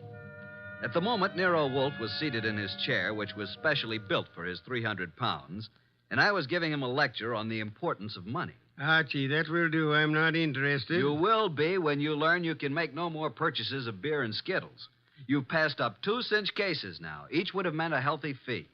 Let us hope this Mr. Blake has a nice, fat problem that will take us days to solve. Archie. Yes, sir? Answer the door. Good evening. I'm John Blake. Oh, yes. Come in, Mr. Blake. You have no idea how welcome you are. Archie, show Mr. Blake in and close the door. That draft is unbearable. This way, sir. Mr. Wolfe doesn't care for anything resembling air. Oh, I'm Archie Goodwin. Good evening, Mr. Blake. Mr. Wolfe, I have a little business for you. Now, before you say anything, I know you're not a lawyer. I'm not a member of the bar, let us say, Mr. Blake. Of course. What kind of business, Mr. Blake? I have here a short will, which I have typewritten myself. I haven't signed it yet. Also, I have here a sealed envelope containing a letter which I want you to be prepared to deliver to the addressee. A will and a letter. Very well. Yes. Do you know who I am? Seems that I've certainly seen you before. Same here. I just can't place you. Well, I'm John Blake, president of the Plymouth Building and Loan. Oh, of course. I've seen your picture many times. You have a staff of the best attorneys in the city, Mr. Blake, and this is most assuredly the business of attorney. Perhaps. But in this particular instance, I wanted an individual who had no interest in me, nor previous knowledge of my affairs. I see. Also, I wanted a person who was, shall we say, not too well fixed. Well, you certainly couldn't Archie. Imagine Mr. Wolfe being in need of money. Just why can't your attorneys handle this? You'll know in a moment. But when I leave here, I want you to forget the whole thing, for the time being. Indeed. You have said it. Here's the will. You may read it. Archie. January 25, 1951. To my daughter, Anita Blake, I do hereby bequeath all my property, personal and real, including the portrait painting of her mother, my dear deceased wife, Marcia Blake. This will supersedes any and all instruments previously drawn. So, simple enough, isn't it? That's all. Now, the pen, please, and I'll sign it.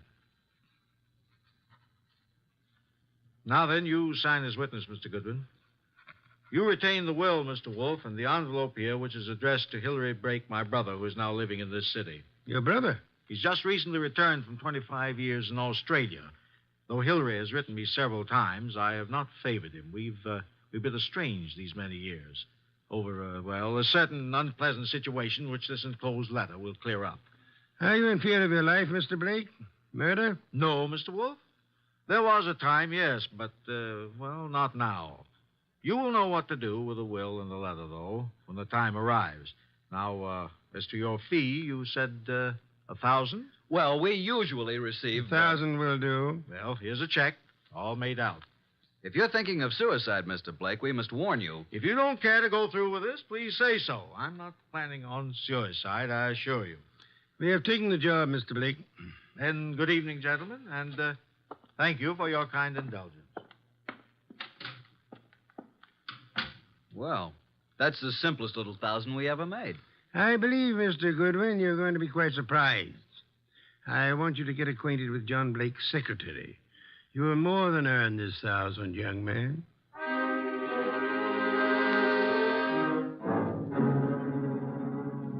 Archie.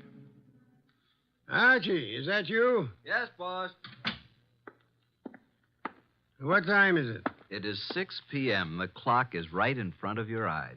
I'm thinking, Archie, it's very interesting. Very. An entire day has passed since the visit from John Blake. Did you learn anything from Blake's secretary? I did. He left his office late yesterday, she said. His daughter Anita is quite upset because he didn't come home. Check his club? Yup. I didn't talk to the daughter, but I learned that she's engaged to a young fellow named Wilbur Martin. She told the secretary that her father had been acting strangely of late, a bit morose. And what does the daughter feel has happened? Anita's afraid he's been kidnapped. You haven't met nor talked to any other than the secretary? Not yet. And so far, no one's called the police. Good. We must, for the time being, prevent that. What did you learn of Blake's brother from Australia? He's been here only a year. They've met only once or twice since his return. The secretary thinks the breakup was because of their love for the same woman. Hillary became very wealthy in Australia. Very well, Archie. It is time for you to visit Miss Anita Blake at her home. I'd love to, boss. She's a mighty purty gal. Boy. Archie, you can do me a great service. Anything. Be sure to close it tightly as you leave. Close what? The coal chute, of course.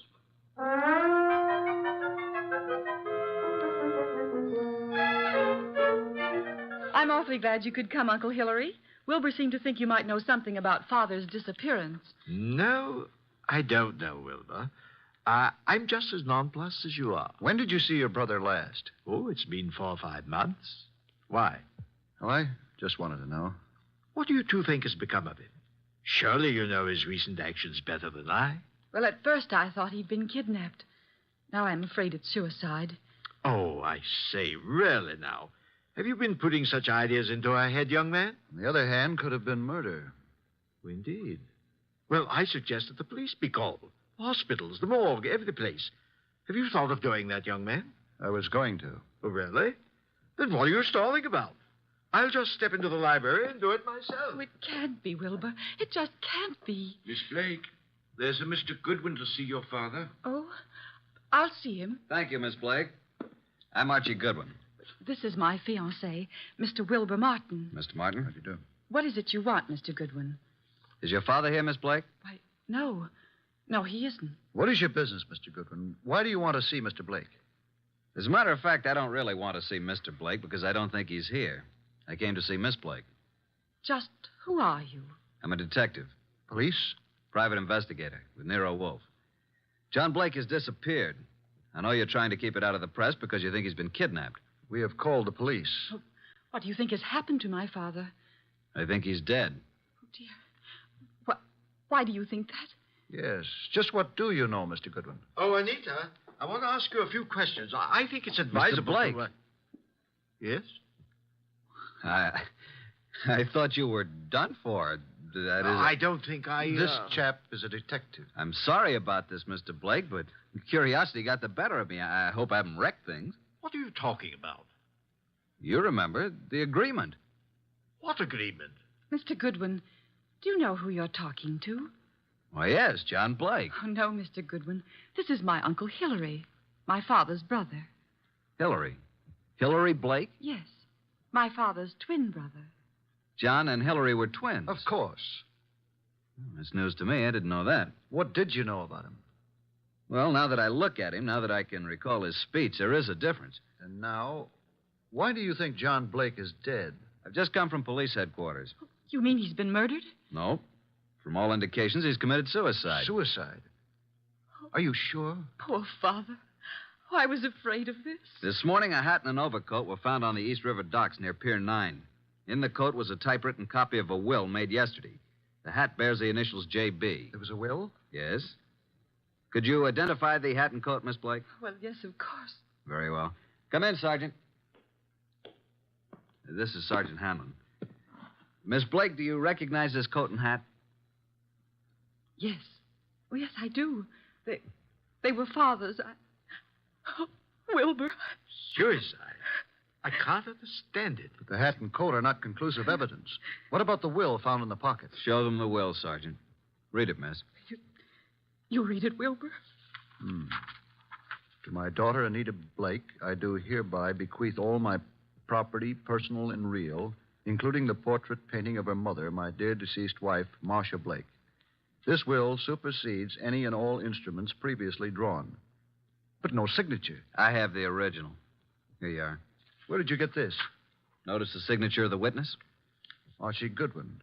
You witnessed his signature? In Nero Wolf's office. But Mr. Blake had his own attorneys. Nevertheless, he came to Mr. Wolf to take care of the will. If we hadn't recognized him from his photos in the papers, I wouldn't have witnessed the signature. Anita, is this your father's handwriting? Yes. Yes, it's his, all right. But this still isn't proof that he's dead, nor that he committed suicide. No corpus delicti. And the body may not be found for days. But this evidence we have here certainly indicates that a body will be found eventually. Maybe not, Mr. Goodwin. It's possible they could have... What were you going to say? Nothing. Miss Blake, in a way, I blame myself for your father's death. How do you mean? I had a sort of premonition. It's obvious now why he came to Nero Wolf. Is it? He wanted someone who didn't know him personally. His own attorneys would have been able to see through his plan and prevent his carrying it out. But he made a will. Why did he draw this new one? Yes, that's what I don't understand. Well, I still am not convinced that he committed suicide. Mr. Blake, here is a letter he asked to be delivered to you. Oh, well, now.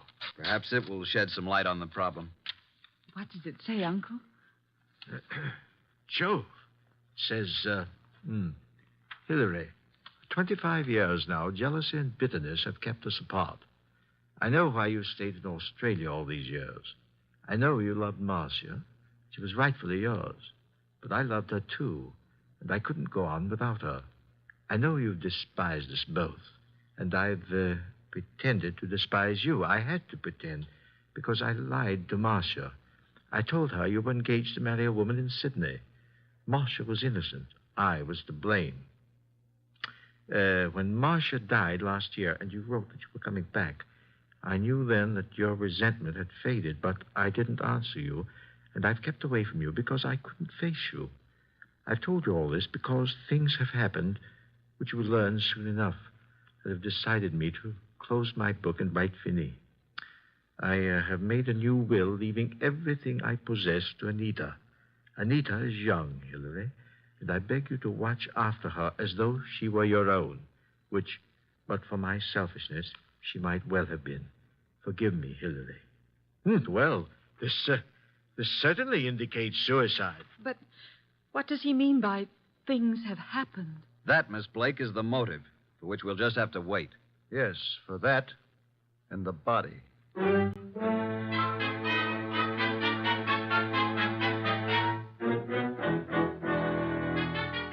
Well, boss, up here in the conservatory a bit early, aren't you?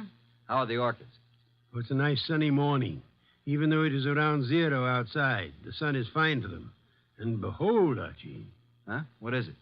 The Dendrobium sclerostel. Yes, indeed. What about it? Showing 2 buds. Most encouraging. Indeed so. Boss, I can't take the steam heat here. Tell me, this painting of Marcia Blake, is it large? It hangs over the Blake mantel, about 3 by 4 feet. Find it most intriguing that John Blake should mention the painting in so short a will. And Hillary, does he seem to offer any suggestion on this problem? He has very little to say. Wilbur has definite ideas, and he's in there pitching all the time. He has a rather unpleasant way about him, though. You have talked with Inspector Kramer? I have. And asked Miss Anita and Hillary to meet you at the morgue to look at the body? Right. And I left Wilbur out of this gathering. This body is practically unidentifiable, huh? In Kramer's opinion, it is. After you're finished down there, I'd like to have a chat with this Wilbur Martin. Okay, but you'll get nothing out of him. I've tried. Archie, you're becoming so conceited. Soon I fear I'll have to fire you. If it were summer, I would forthwith resign. Run along and close our coal chute behind you.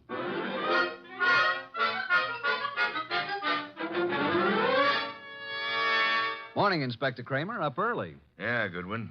I'd just love to come down to this morgue. This is Miss Anita Blake and her Uncle Hillary Blake. Howdy How do you do? Good Howdy morning, do. Mr. Goodwin. I hope you don't object too much to my joining the proceedings. Oh, I know, Wilbur. I suppose it's all right. Please, Mr. Goodwin, what's happened? There's a body here. Rather badly bruised and cut and in a bad condition, but I think you should look at it. Oh, I'm sorry, Miss Blake, but I'm afraid it's necessary. very well. I'll be all right. Now, I'd like to come along. Oh, yes, Wilbur, you must. Well, come on. This way.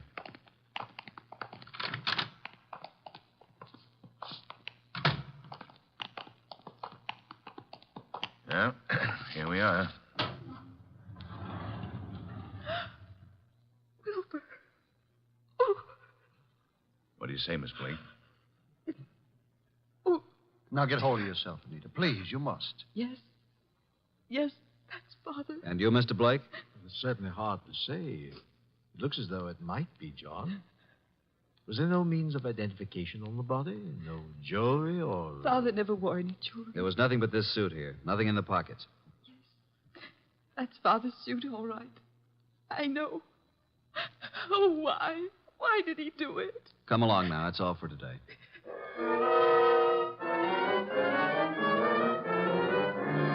Mr. Wolf, this is Mr. Wilbur Martin. Ah, yes. How do you do, Mr. Martin? Sit down. Thank you, sir. No. Take the red leather chair. That's right. So glad you could come. Archie, beer first. Tell me, Mr. Martin, you saw the body? I did. Whether it was John Blake or not, I'm not sure. But Anita feels positive enough. You are skeptical about the suicide theory, huh? Well, yes, I am. Are you trying to cast suspicion on someone else? No. He thinks he was murdered. I do? But not by you, of course. Certainly not. But who would know that John came here, signed the will, and gave us the letter to his brother? He must have contemplated suicide, don't you think? Are you positive it was John Blake who signed the will? How interesting. You think it was his brother Hillary who came here, posing as John, huh? It could have been. But the man was quite gray and had no Australian accent. Hillary could have dropped the accent for a short while and grayed his hair, and they were twins. So enlightening, Mr. Martin. Do go on. After he left you here, he could have killed John and thrown him in the river, and left his overcoat and hat on the wharf. And why would Hillary kill John? Well, there may have been several reasons. Maybe because of Marcia. Several reasons. Tell me, did John Blake object to your engagement to Anita? No, why should he? I don't know. I merely asked.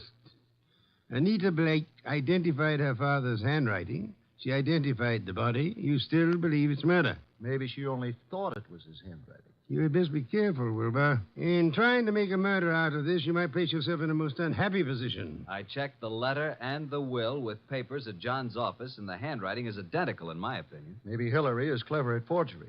Maybe. Did you have the experts check the writing? Not yet. Then how can you tell unless you had a bona fide sample of Hillary's writing?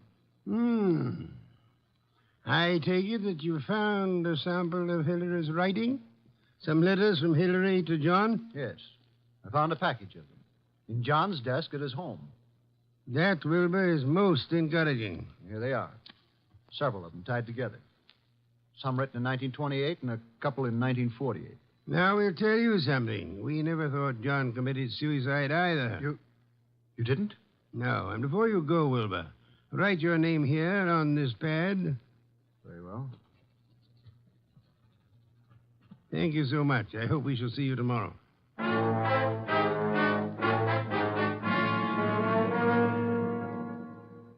Well, I'm surprised, Inspector Kramer, to see you out in such inclement weather.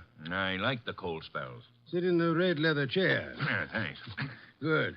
Have your experts finished checking the will and the letter? Yep, but not all through with the package of Hillary's old letters that Wilbur found. What's the verdict? If this is forgery, it's the cleverest bit of forgery we've ever come across.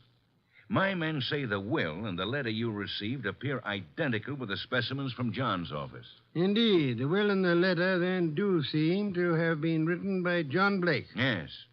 But on the other hand, and this is unusual, By comparing this letter from John with a letter Hillary wrote from Australia in 1948, we found characteristics in both men's letters which were definitely similar. Then, Inspector, you feel that Hillary might have written the letter and signed the will. That it was Hillary who came to my office? It's a tough thing to prove, but I think that's being on the right track. Inspector, what about the rest of the package of letters I got from Wilbur Martin? They're still working on those down at headquarters. What about young Wilbur? So far, can't see much in him to worry about, but it's a bit early. Archie, phone out to the Blake mansion and tell Wilbur Martin that we've uncovered the whole thing. And if Wilbur's in on it, he'll be gone before you get there. We can pick him up later. Okay. I'll let you know about the rest of Hillary's letters. Good. We won't phone out there until you're finished. And I'll call you as soon as possible. Archie, I want you to look into the affairs of the Plymouth Building and Loan Company. See what you can learn about the actual stability of the company. Okay. Boss, please put on your muffler and overcoat and open a window. A candle couldn't burn in this place. Yeah. I'm on my way.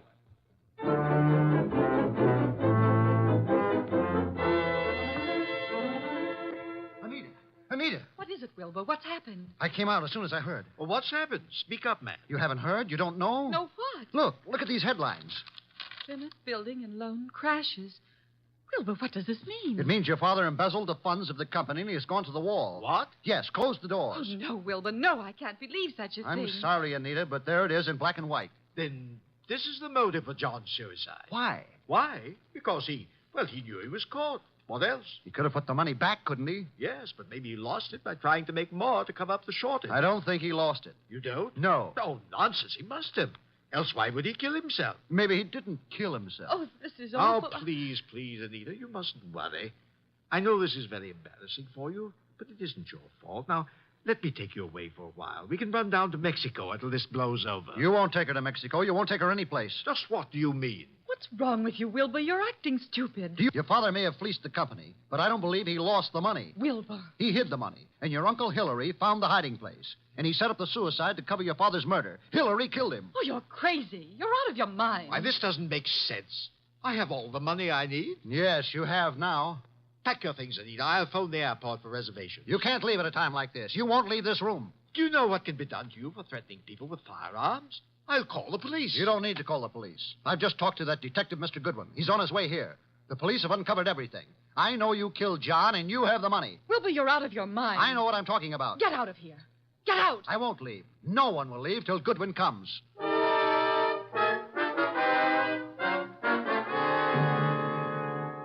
Archie, come in, Miss Blake. Mr. Blake, Mr. Martin, glad you were all able to accept my invitation. You too, Inspector Kramer. Yeah, I know how glad you are I could be here, Wolf. Please be seated, folks. Hillary was going to Mexico on the next plane and taking Anita with him. Mexico? John Blake stole the money from the company, but Hillary found out about it and killed him. Mr. Wolf, this is utter nonsense. Mr. Blake, Inspector Kramer's handwriting experts have examined the will and the letter left with me. They have also checked them with your recent letters from Australia. Indeed.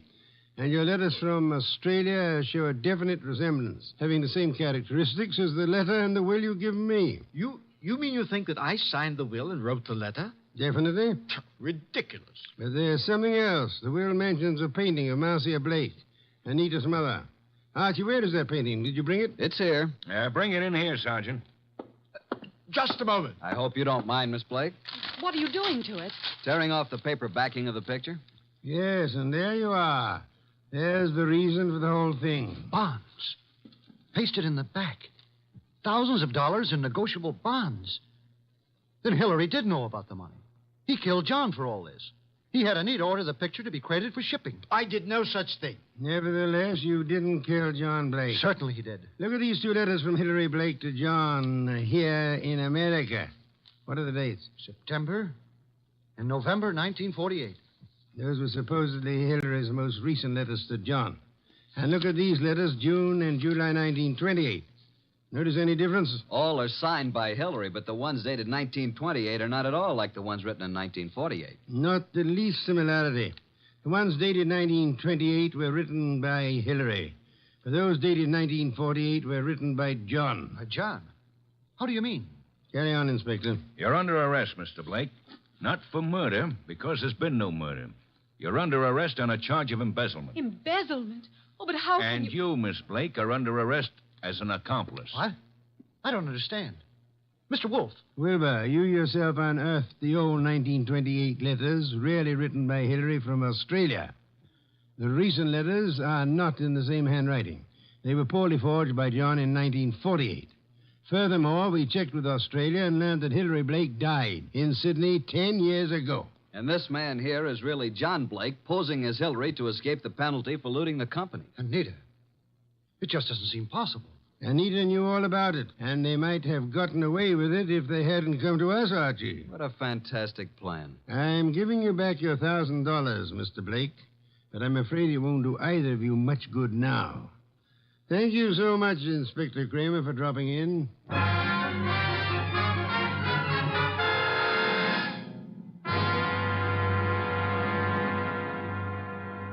Well, boss, that was a clever bit of deduction.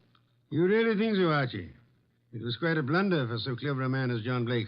Why did he make the mistake of coming to us?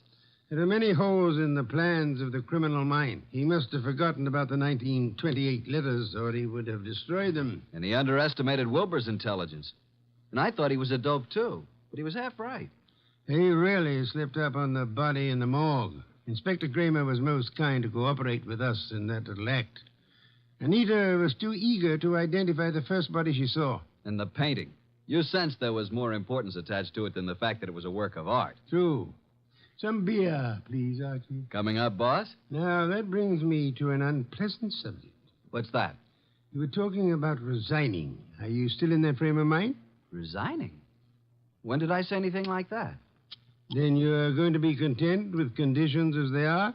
Why, of course. What are you saying?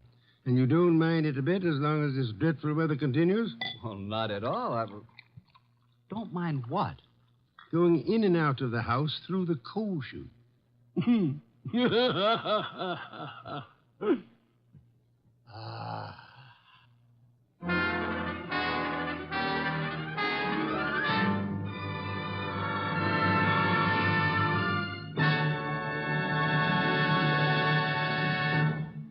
have been listening to The New Adventures of Nero Wolfe, starring Sidney Greenstreet.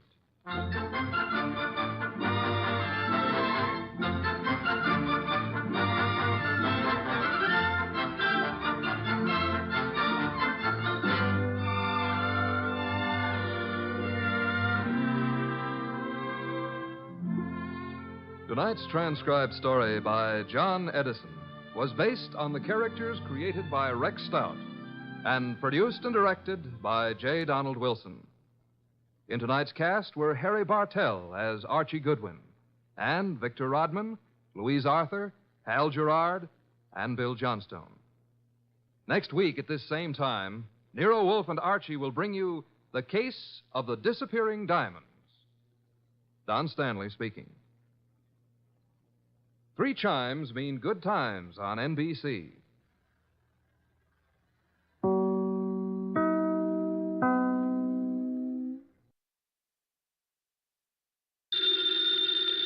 Ladies and gentlemen, the ringing of that phone bell brings you mystery, adventure. Nero Wolfe's office, Archie Goodwin speaking. Mr. Horace Crail. Does Mr. Crail know Mr. Wolfe? Oh, I see. What is it, Archie? A guy named Horace Crail. His secretary says he wants to talk to you. What about? I don't know. Us? Mr. Wolfe's rather busy right now, but I'll give him a message if you wish. Yes. Yeah. Oh, wait a second, Mr. Wolfe. What? Black on red and red on black. Archie, this is solitaire. So? Solitaire is a game that is played by one single person alone. If I wish to put a red card on a red card or a black card on a black card... You're cheating. Of course I'm cheating.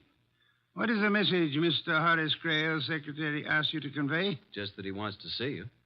In a rather tragic sense, I suppose he does. Why tragic? In that he wants to see me. He is blind. Tell him to come here at his own convenience. Okay.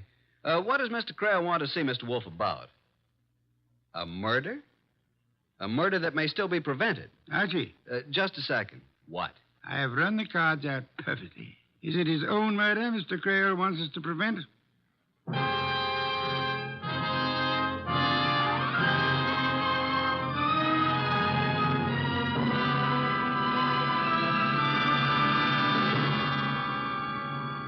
Ladies and gentlemen, it's that renowned genius who is the bulkiest, bulkiest, most ponderous, and most brilliant detective in the world.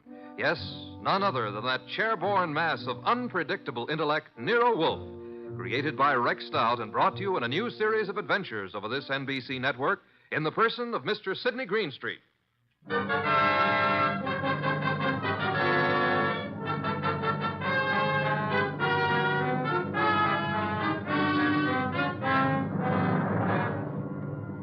Once in a long while, Mr. Wolfe and I talk about this affair. When we do, we call it the case of the lost heir.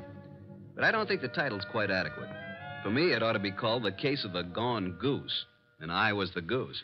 Well, Archie, do you see any red on red or black on black? Nope. So? So what? You irritate me, Archie. Okay, you won your little game of solitaire perfectly, as you say. Now, who is Horace Crail? A prominent industrialist. If you read the papers, you would know. Horace Crail. Crail? Oh, yeah, the Crail Company. Exactly. How did you know he was blind, if he is? The papers have carried the story. The headlines read, Blind Father Welcomes Lost Daughter. Oh, yeah, I remember. A few days ago, there was a picture, too. I thought you'd remember the girl at least. Well, if it's the one I remember, I remember. Archie. Oh, well, it probably isn't true. By the way, let me tell you what I found out about the facts of life. The door, Archie. Mr. Crail is here to see Mr. Wolfe. Oh, yes, come in. This is Mr. Crail. I'm his secretary, Hugh Gaines. There's a step here, Mr. Crail. Of course. Who is this man? I'm Archie Goodwin, Mr. Wolfe's assistant. Mr. Wolfe's waiting for you. Where is Mr. Wolfe, Mr. Goodwin? I led the way. The blind man and his secretary followed. Mr. Horace Crail was tall, thin, white-haired. His face was heavily lined, but the lines were not those of care or worry. He wore very dark glasses through which he might not have been able to see even if he had had his sight. Hugh Gaines, the secretary, was in his late 20s, surprisingly young and surprisingly handsome for the kind of a job he had. I led them into Mr. Wolfe's office, made the introductions, and sat them down. Well, Mr. Crail, what can I do for you? As you see, Mr. Wolfe, I'm blind. Need I say you have my deepest sympathy? I don't give a hoot for your sympathy, Mr. Wolfe. Oh, thank you, of course. I mention my condition merely because it affects the position in which I find myself. Go on. You. Yes, Mr. Crail? Tell Mr. Wolfe about my daughter. Oh, incidentally, Mr. Wolfe, I asked my secretary to do this because in this way you will get a first-hand account. Now, let's see. A few days ago, Tuesday to be exact, at about 3 o'clock in the afternoon, a young woman walked into the house and said she wanted to see her father. I spoke to her myself. She said her name was Magda Crail. I asked her certain questions. Why, Mr. Gaines? He asked her questions because he thought, and I thought, that my daughter died 13 years ago. Oh, either the girl who came back to me is my daughter, or she is an imposter, and she belongs in jail. Is there any doubt in your mind about it? Of course. That's why I'm here. On the telephone, you said something about preventing murder. Well, I have a stepson named Anthony George to whom I intended to leave my money, not because I liked him, simply because I had nobody else to leave it to. Except your daughter. Except my daughter, if she is my daughter. We were talking about murder. I was talking about my daughter and my stepson. Same thing, I take it. Maybe, possibly. I don't know. Mr. Crail. Yes? I am not a wealthy man, but I'm certainly able to make ends meet. Yeah? What do you mean? Explain, Archie. I think Mr. Wolfe means that if you don't want to be frank with him, he'd rather not waste his time. Mr. Wolfe, I apologize if I've seemed to spar with you. Phooey. See, a blind man can only judge by what he hears and smells and feels. So? No, I must be a little more cautious than I would have to be otherwise. I'm sorry, Mr. Crail. Patience is not one of my virtues. Now, about your daughter, or your non-daughter. What's her name? Magda. She calls herself Magda Crail, which was my daughter's name. What makes you think she isn't your daughter? Well, $10 million, partly. Once again, Mr. Crail? My estate may be worth more than that, but surely not less. You? Surely not less, Mr. Crail. Rather more, I should say. Yes, $10 million might have some appeal to an ambitious girl, Archie? Sure, but I'm not a girl, and I'm not ambitious. Nobody could accuse you of either fault. Mr. Creel, we are getting nowhere. Either you tell your story from the beginning or take it somewhere else. Archie, I'd like some beer.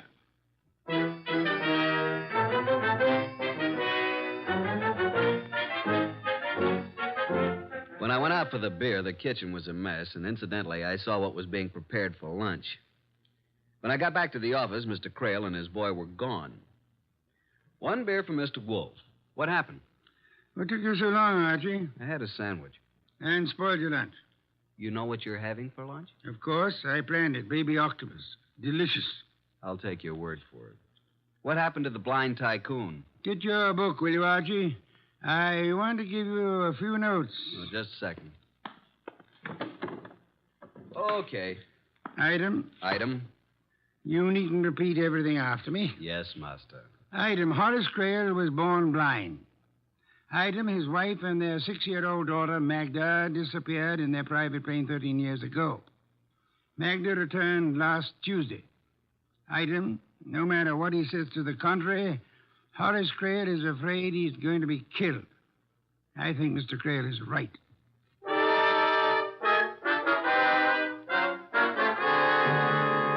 Memo. From Archie Goodwin to Nero Wolfe. Time, 4:32 p.m. The notes you dictated on the Creel case are on your blotter. 3 pages of them. You are with your orchids. I am on my way to the Creel domicile to meet the other characters in this turgid drama. As per instructions, I will bring them here if possible. Love, Archie.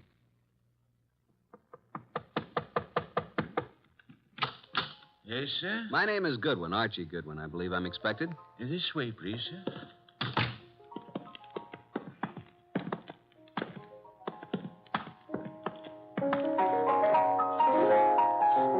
Yes, sir? Thanks. Hello. Don't tell me you're Nero Wolfe. Not by a couple of £100. I'm Archie Goodwin, his assistant. Well, I'm Magda Creel. Nobody's assistant. That awful Hugh Gaines creature said Nero Wolfe wants to talk to me. He does. Well, where is he? Waiting for you. No hurry, though. No hurry at all. Just play and don't worry about a thing.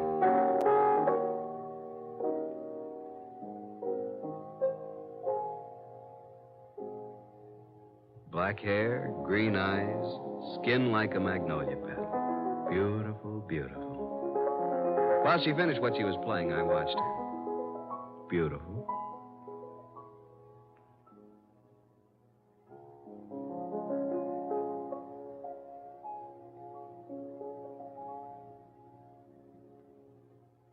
Well?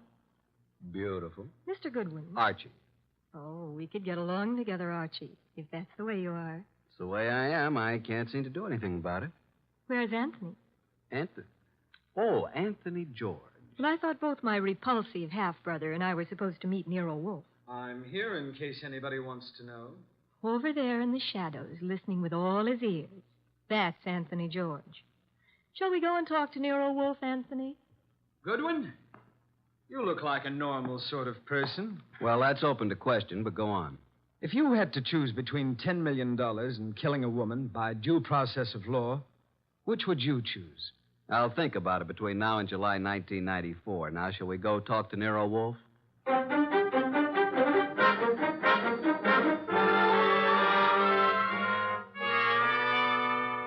Miss Creel. Yes, Mr. Wolfe. Why did you wait until now, until last Tuesday, to let your father know that you were living? Does it make any difference? I think so. 13 years ago, I was 6. What she means is that she was 6 when she died. But I didn't die, Anthony Sweet. Obviously. But Magda Creel did, with my mother. His mother. Anthony says he doesn't remember me as a child. But I remember him, the brat. What about me? When I was about 4 or 5, you were 8 or 9, I suppose. Do you remember dressing up in one of Daddy's tailcoats, a sword, and Mother's hat with a plume? Suppose I did. You're still not my sister. Don't worry, Anthony. When poor Father dies, I'll support you. Archie. Sir? I made a mistake. A mistake? You? I thought I wanted to talk to these young people. I don't. Take them away.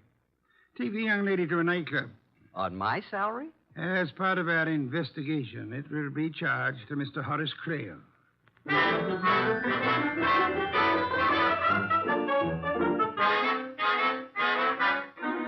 was no hardship at all. In fact, it was a pleasure. We dropped Anthony George off at the Crail place, and Magda and I went on. And on. You're a wonderful dancer, Archie. You can't make enemies that way, honey.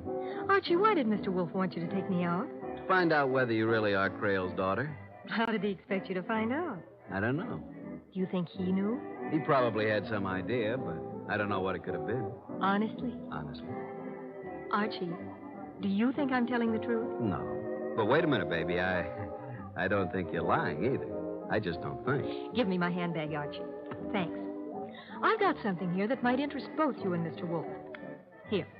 Those are snapshots that were taken of me before I was 6. Ah. Yeah, cute.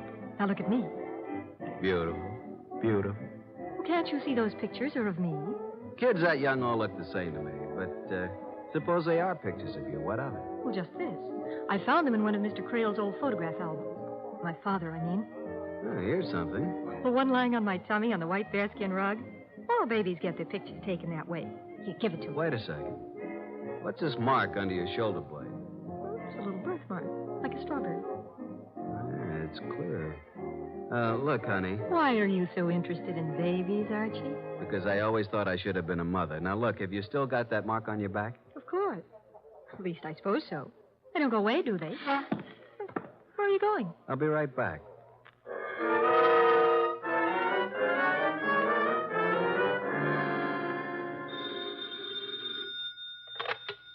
Nero Wolf speaking. Archie Goodwin. I'm with Magda Crail. No doubt. What? No doubt, I said. But never mind. What do you want? Want to ask a question. Go on. You don't think Magda's Horace Crail's daughter, do you? I don't think anything. You're stealing your lines from me. Never. All right, then, no. I don't think the girl is Crail's daughter. That's just what I hoped you'd say. Why, Archie? Because for once you're wrong. She's pretty, isn't she? Yes, she is. Also, she's got a birthmark. You have seen it? No, but nobody's going to be fool enough to claim a birthmark that isn't there. It's too easy to prove. Good night, Archie.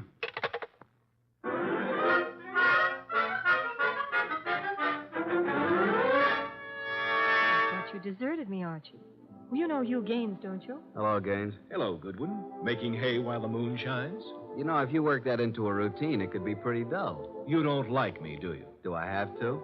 No, not in the least. Well, that's good. Mr. Wolf and I feel it's wrong to like any of our clients, especially a nightclub. Really? Why? Because they might sit down at your table while you're making a telephone call. I'm sorry. Never mind. Finish your drink. Once again, I'm sorry. Forget it. Mr. Crail seems to think that Magda's trying to rook him. Apparently. What do you think? Boys, I'm here too, you know. Quiet. What do you think, Mr. Gaines? Well, to me, it's a matter of no importance, one way or the other. As for Mr. Crail, what he wants is absolute proof. And, of course, there's no such thing as proof that is absolute. Do you want me to add it up for you? Yeah, that's exactly what I want you to do for me. Add it up.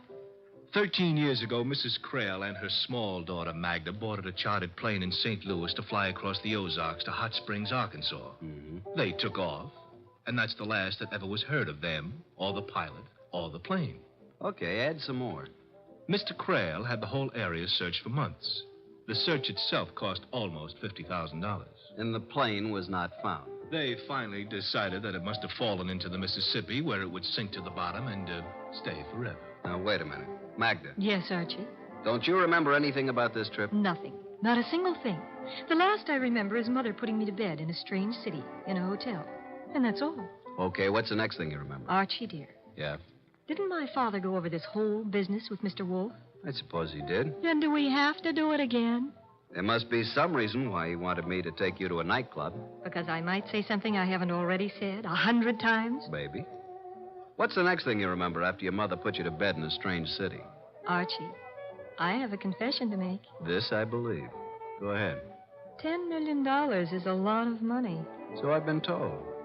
I don't really remember a single solitary thing before I was 6 years old and going to school in Rogers, Arkansas. Not Anthony George wearing tails and a sword? It was one of the pictures in the album. Not your mother putting you to bed in a hotel in St. Louis? $10 million, Archie. So you're not Magda Crail? Well, of course I'm Magda Crail. Oh, I may have tried to make the story sound a little more convincing than I should have. But I'm Magda Crail just the same. How could I be anybody else? So far, I can't see why you shouldn't be anybody else. Miss Crail will now bring up the matter of the diary. Won't you, Miss Crail? The diary? Oh, you don't know. Then Mr. Wolf has told you nothing at all about this case, has he? He probably told me all I needed to know. What about a diary? Well, you see, Mr. Goodwin, Miss Crail's memory begins at about the happy age of 7. A black-haired, green-eyed, pigtail brat named Maggie Lomax. Only child of Walt and Mabel Lomax of Rogers, Arkansas. Am I correct, Miss Lomax? Miss Crail, I mean. He's a sarcastic character, isn't he, Archie? That he is. What about this diary? To cut a long sob story short, Walt and Mabel Lomax died in an automobile accident a few weeks ago, leaving only Maggie. Take it from there, Maggie. There was no money. I looked through the house to find anything I could sell, and I came across a hidden box. The diary was in the box, along with some clothes that might fit a 6-year-old girl. The clothes look like what the girl was last seen wearing. How do you know? Well, there's a photograph in one of Mr. Crail's albums taken in St. Louis the day before the flight. But for $10 million, those clothes could be reproduced, stitch for stitch. Archie, dear. Take him out in the alley? It would be a pleasure. Oh, now, wait a second, Archie. With one arm tied behind you, I think you could probably beat me into a pulp. Is it all right if we don't prove it? We were talking about the diary, Archie. Okay, what about it? Archie, I don't even claim the handwriting is mine. What's handwriting when you're 6 years old? Still, the first page is one of those things that has name, name of parents, home address, and like that. Color of hair, eyes, you know. Sure, I had one myself. Certainly. Every child had one. One or a dozen. Maybe they still do. You fill in the first page, and then you never write another word. Honey. They were cheap. I doubt if they cost $0.25, and there was a place that said, my first date, favorite pastimes. Look, baby. Oh, he calls me baby, Mr. Gaines. Yes, I noticed that. I think he'd believe your story no matter what you told him. Get lost, will you, Mr. Gaines? What's that? Get lost. Drop dead. Turn blue. Well, I can take a hint. Good night, Archie. And Miss Lomax. Prissy, isn't he? Prissy is the word. He doesn't seem to believe your story. He believes what he's told to believe. It's his job. Sure. You believe me, don't you, Archie? Honey, you're beautiful, just the way you are. Now, let's talk about the diary. I hate you. I hate you, too.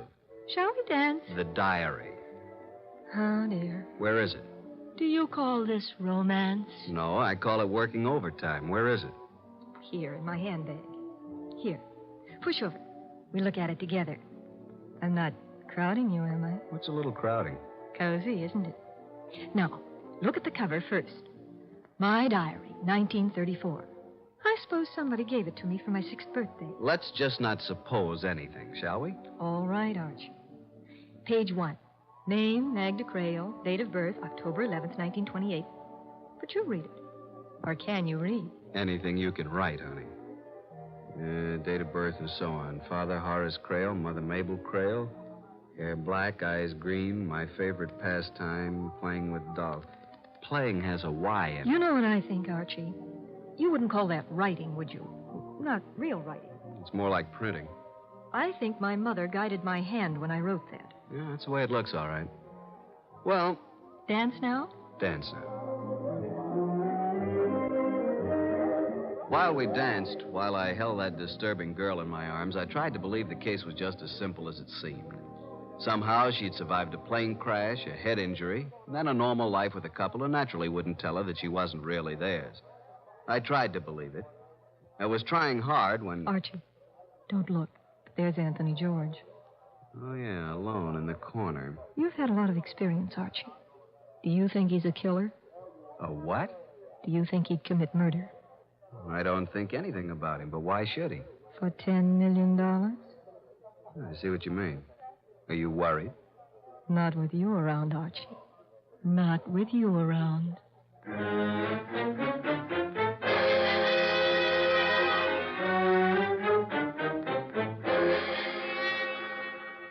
It was like that, maybe even more like that, until the waiter told me I was wanted on the telephone. I asked her to keep the table warm, that I'd be right back. Hello. This is Archie Goodwin. Archie? Oh, hello, Mr. Wolf. I've been talking to Mr. Crail. Wonderful. Little less humor, perhaps? Okay, what about Mr. Crail? He showed me some pictures of his daughter. Baby pictures? Unfortunately. Some of the pictures were missing from the album. Those are the ones I've been looking at. Archie, I'm interested in that birthmark. So am I. Do you think you could persuade the young lady to have a picture taken of her back undraped? Wait a minute. Just one moment, please. Well?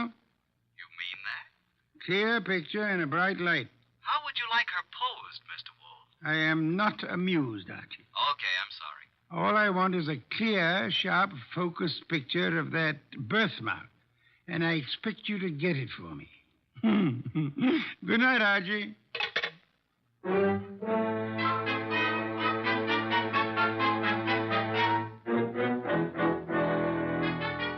Hello again. Dance? No. Talk. More talk? Lots more. What now? That birthmark. So I've got a birthmark. What about it? I wish I had one that was worth $10 million. So do I. But this one is worth nothing to me. Since my father doesn't believe I'm his daughter, and he's blind, that kind of identification doesn't mean anything to him. You're forgetting the people he trusts. Hugh Gaines, for instance. If the birthmark is there, couldn't he look at it, compare it with those awful baby pictures, and say, yes, here is your daughter? I've got news for you, Archie. He has looked at it. He says it looks the same as the one in the baby pictures. Has he told your father that? Yes. But he also told him he thought I was a fake. That somehow I found out that the 6-year-old daughter of a millionaire had died in a plane crash 13 years ago. And I found out she had a strawberry birthmark on her back. And I had one, too. So I decided to say that I was Magda Creel. That's absurd. Well, of course it is. You can see how it's going to work out, can't you, Archie? Frankly, no. How? My father went to Mr. Wolf simply to have him prove that I am his daughter, whatever Hugh Gaines says. The only thing I'm afraid of, though... What are you afraid of, baby? I'm afraid my darling half-brother might kill him before he has a chance to change his will. Isn't that a somewhat mercenary view to take of the matter? Maybe it is, Archie. And maybe I'd feel differently about it if my father had found me instead of waiting for me to find him. He tried, didn't he? I wonder. Let's get back to that birthmark. Are you allergic to floodlights? I know a photographer who has a studio.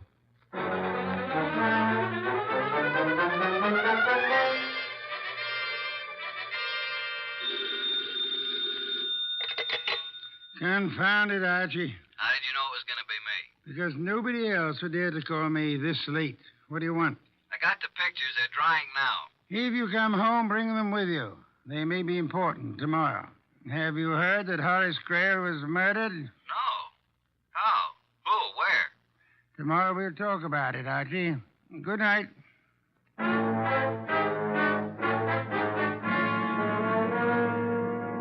At 4 p.m. the next day, there was quite a lot of confusion in Nero Wolf's office. At his direction, I'd set up a picture screen at one end of the room, and on his desk at the other end, a rather strangely constructed projector. At 4:30, the guests arrived. Magda, Anthony George, Hugh Gaines, and, of course, Inspector Kramer, ready to make an arrest if he could figure out whom to arrest.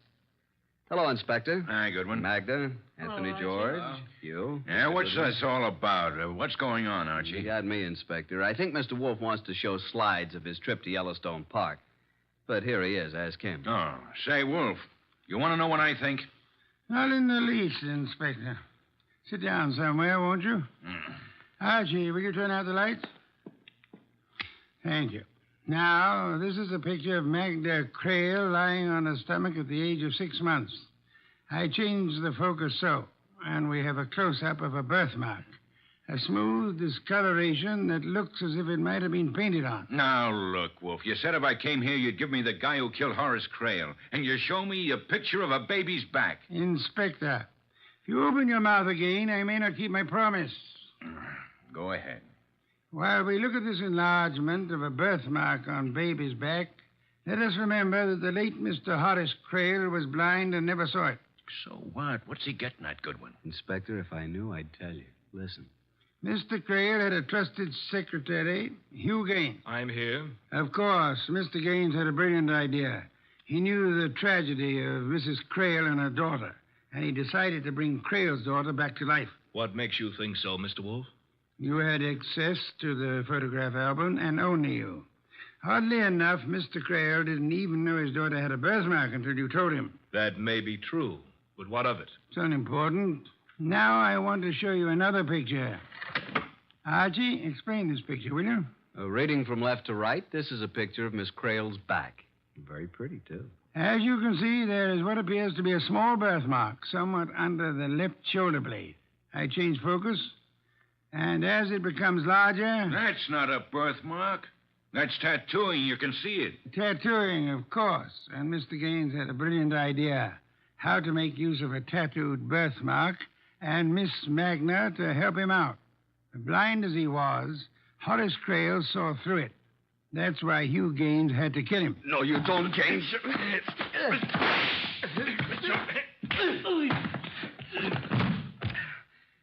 Mr. Wolf. Mr. Wolf, are you all right? Of course I'm all right. Well, Inspector Kramer, Mr. Gaines is your man.